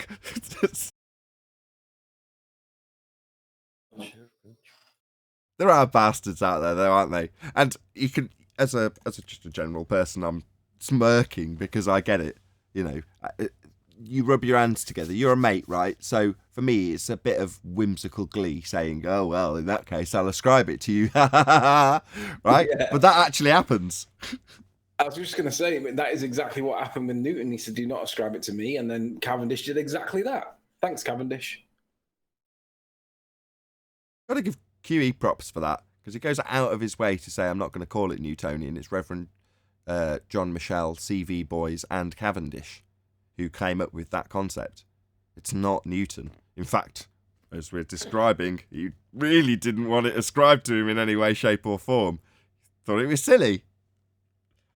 Do you know, he had described I struggle it, with but it. the other guys I struggle reified. with it still. I struggle with it still. Sometimes I screw up and forget, and just because I want to go fast, just say Newtonian because everyone knows that. In fact, I was in not a debate discussion last night. I did it 3 times. I stopped and said it's not Newtonian. So let me just tell you guys about something that's really cool. There's and this is on topic, so just bear with me a sec. There's a channel called Adventures with Purpose, and what he does is he recovers cars out of waterways like reservoirs or ponds or whatever, and sometimes there's bodies in them, and he solves like cold cases. But his most recent video was called "Stolen RX-7 Sports Car Found Underwater 30 Years Later." Right, it's only just come out. Adventures with Purpose, and he's basically got the best demonstration of relative density you're ever going to see. He's got a cameraman underneath the water, connecting all these massive airbags to this car that he wants to recover. And the airbags get filled with gas. And when he fills the airbags with gas, it increases the volume and the pressure inside the gas, and it changes and it applies a force, right? An upward force, not a downward force. And eventually the cars break free of the silt and up they go. And when they get to the surface, he pulls them in with a winch and then basically sticks them on the back of a flatbed. The point is that Rumpus would claim that where there is a force, where there is an acceleration, there is a force. And you can see the acceleration because the car moves, right? It gets pulled upwards. And they would say it's the buoyant force, but in fact, it's inputting air into the bags to make the volume bigger and increase the pressure inside the bag. And you can all see how relative density literally pulls a car off the bed up to the surface to recover it. But the point is, if you try and describe what he's doing with buoyancy, it's utter nonsense, because he's got to argue that the guys filling the bags with air is actually changing the buoyant force and therefore gravity. But you can watch him pour air into the actual container that increases the load. In other words, I'm thinking my egg, and I'm thinking pressure, differential, equalization. We're talking literally a force. And ball earthers would look at this and literally deny it and ignore it and call buoyancy. But I'm watching it and I'm thinking, this is adult version of the egg. It's just not for kids. It's for the adult. And really, if we were to try and explain this to people on our topic, only if you've seen the egg test would you understand really what's going on. But if you haven't seen the egg test and you come to it from a gravity perspective, you just wouldn't understand it. But it's a brilliant application of relative density. It's brilliant. It's called Stolen RX-7 Sports Car Found 30 Years Later. You should go and check it out. It's really, really good. Cool. With that, though, I'm going to say a huge, massive, enormous thank you to both Discord and Jupiter's panels for making today's after show possible. Of course, a massive thank you to all of you in either Nathan Oakley 1980 or Nathan Oakley Premiering streams for hopefully smashing the super chat, liking, commenting, sharing, subscribing, becoming a Nathan Oakley 1980 channel member, and all that good stuff. Also, below this video, you can get £50 for swapping your UK electricity supplier to Octopus Energy. I've been Nathan Oakley, and I will see you all in the next video.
what a lovely day!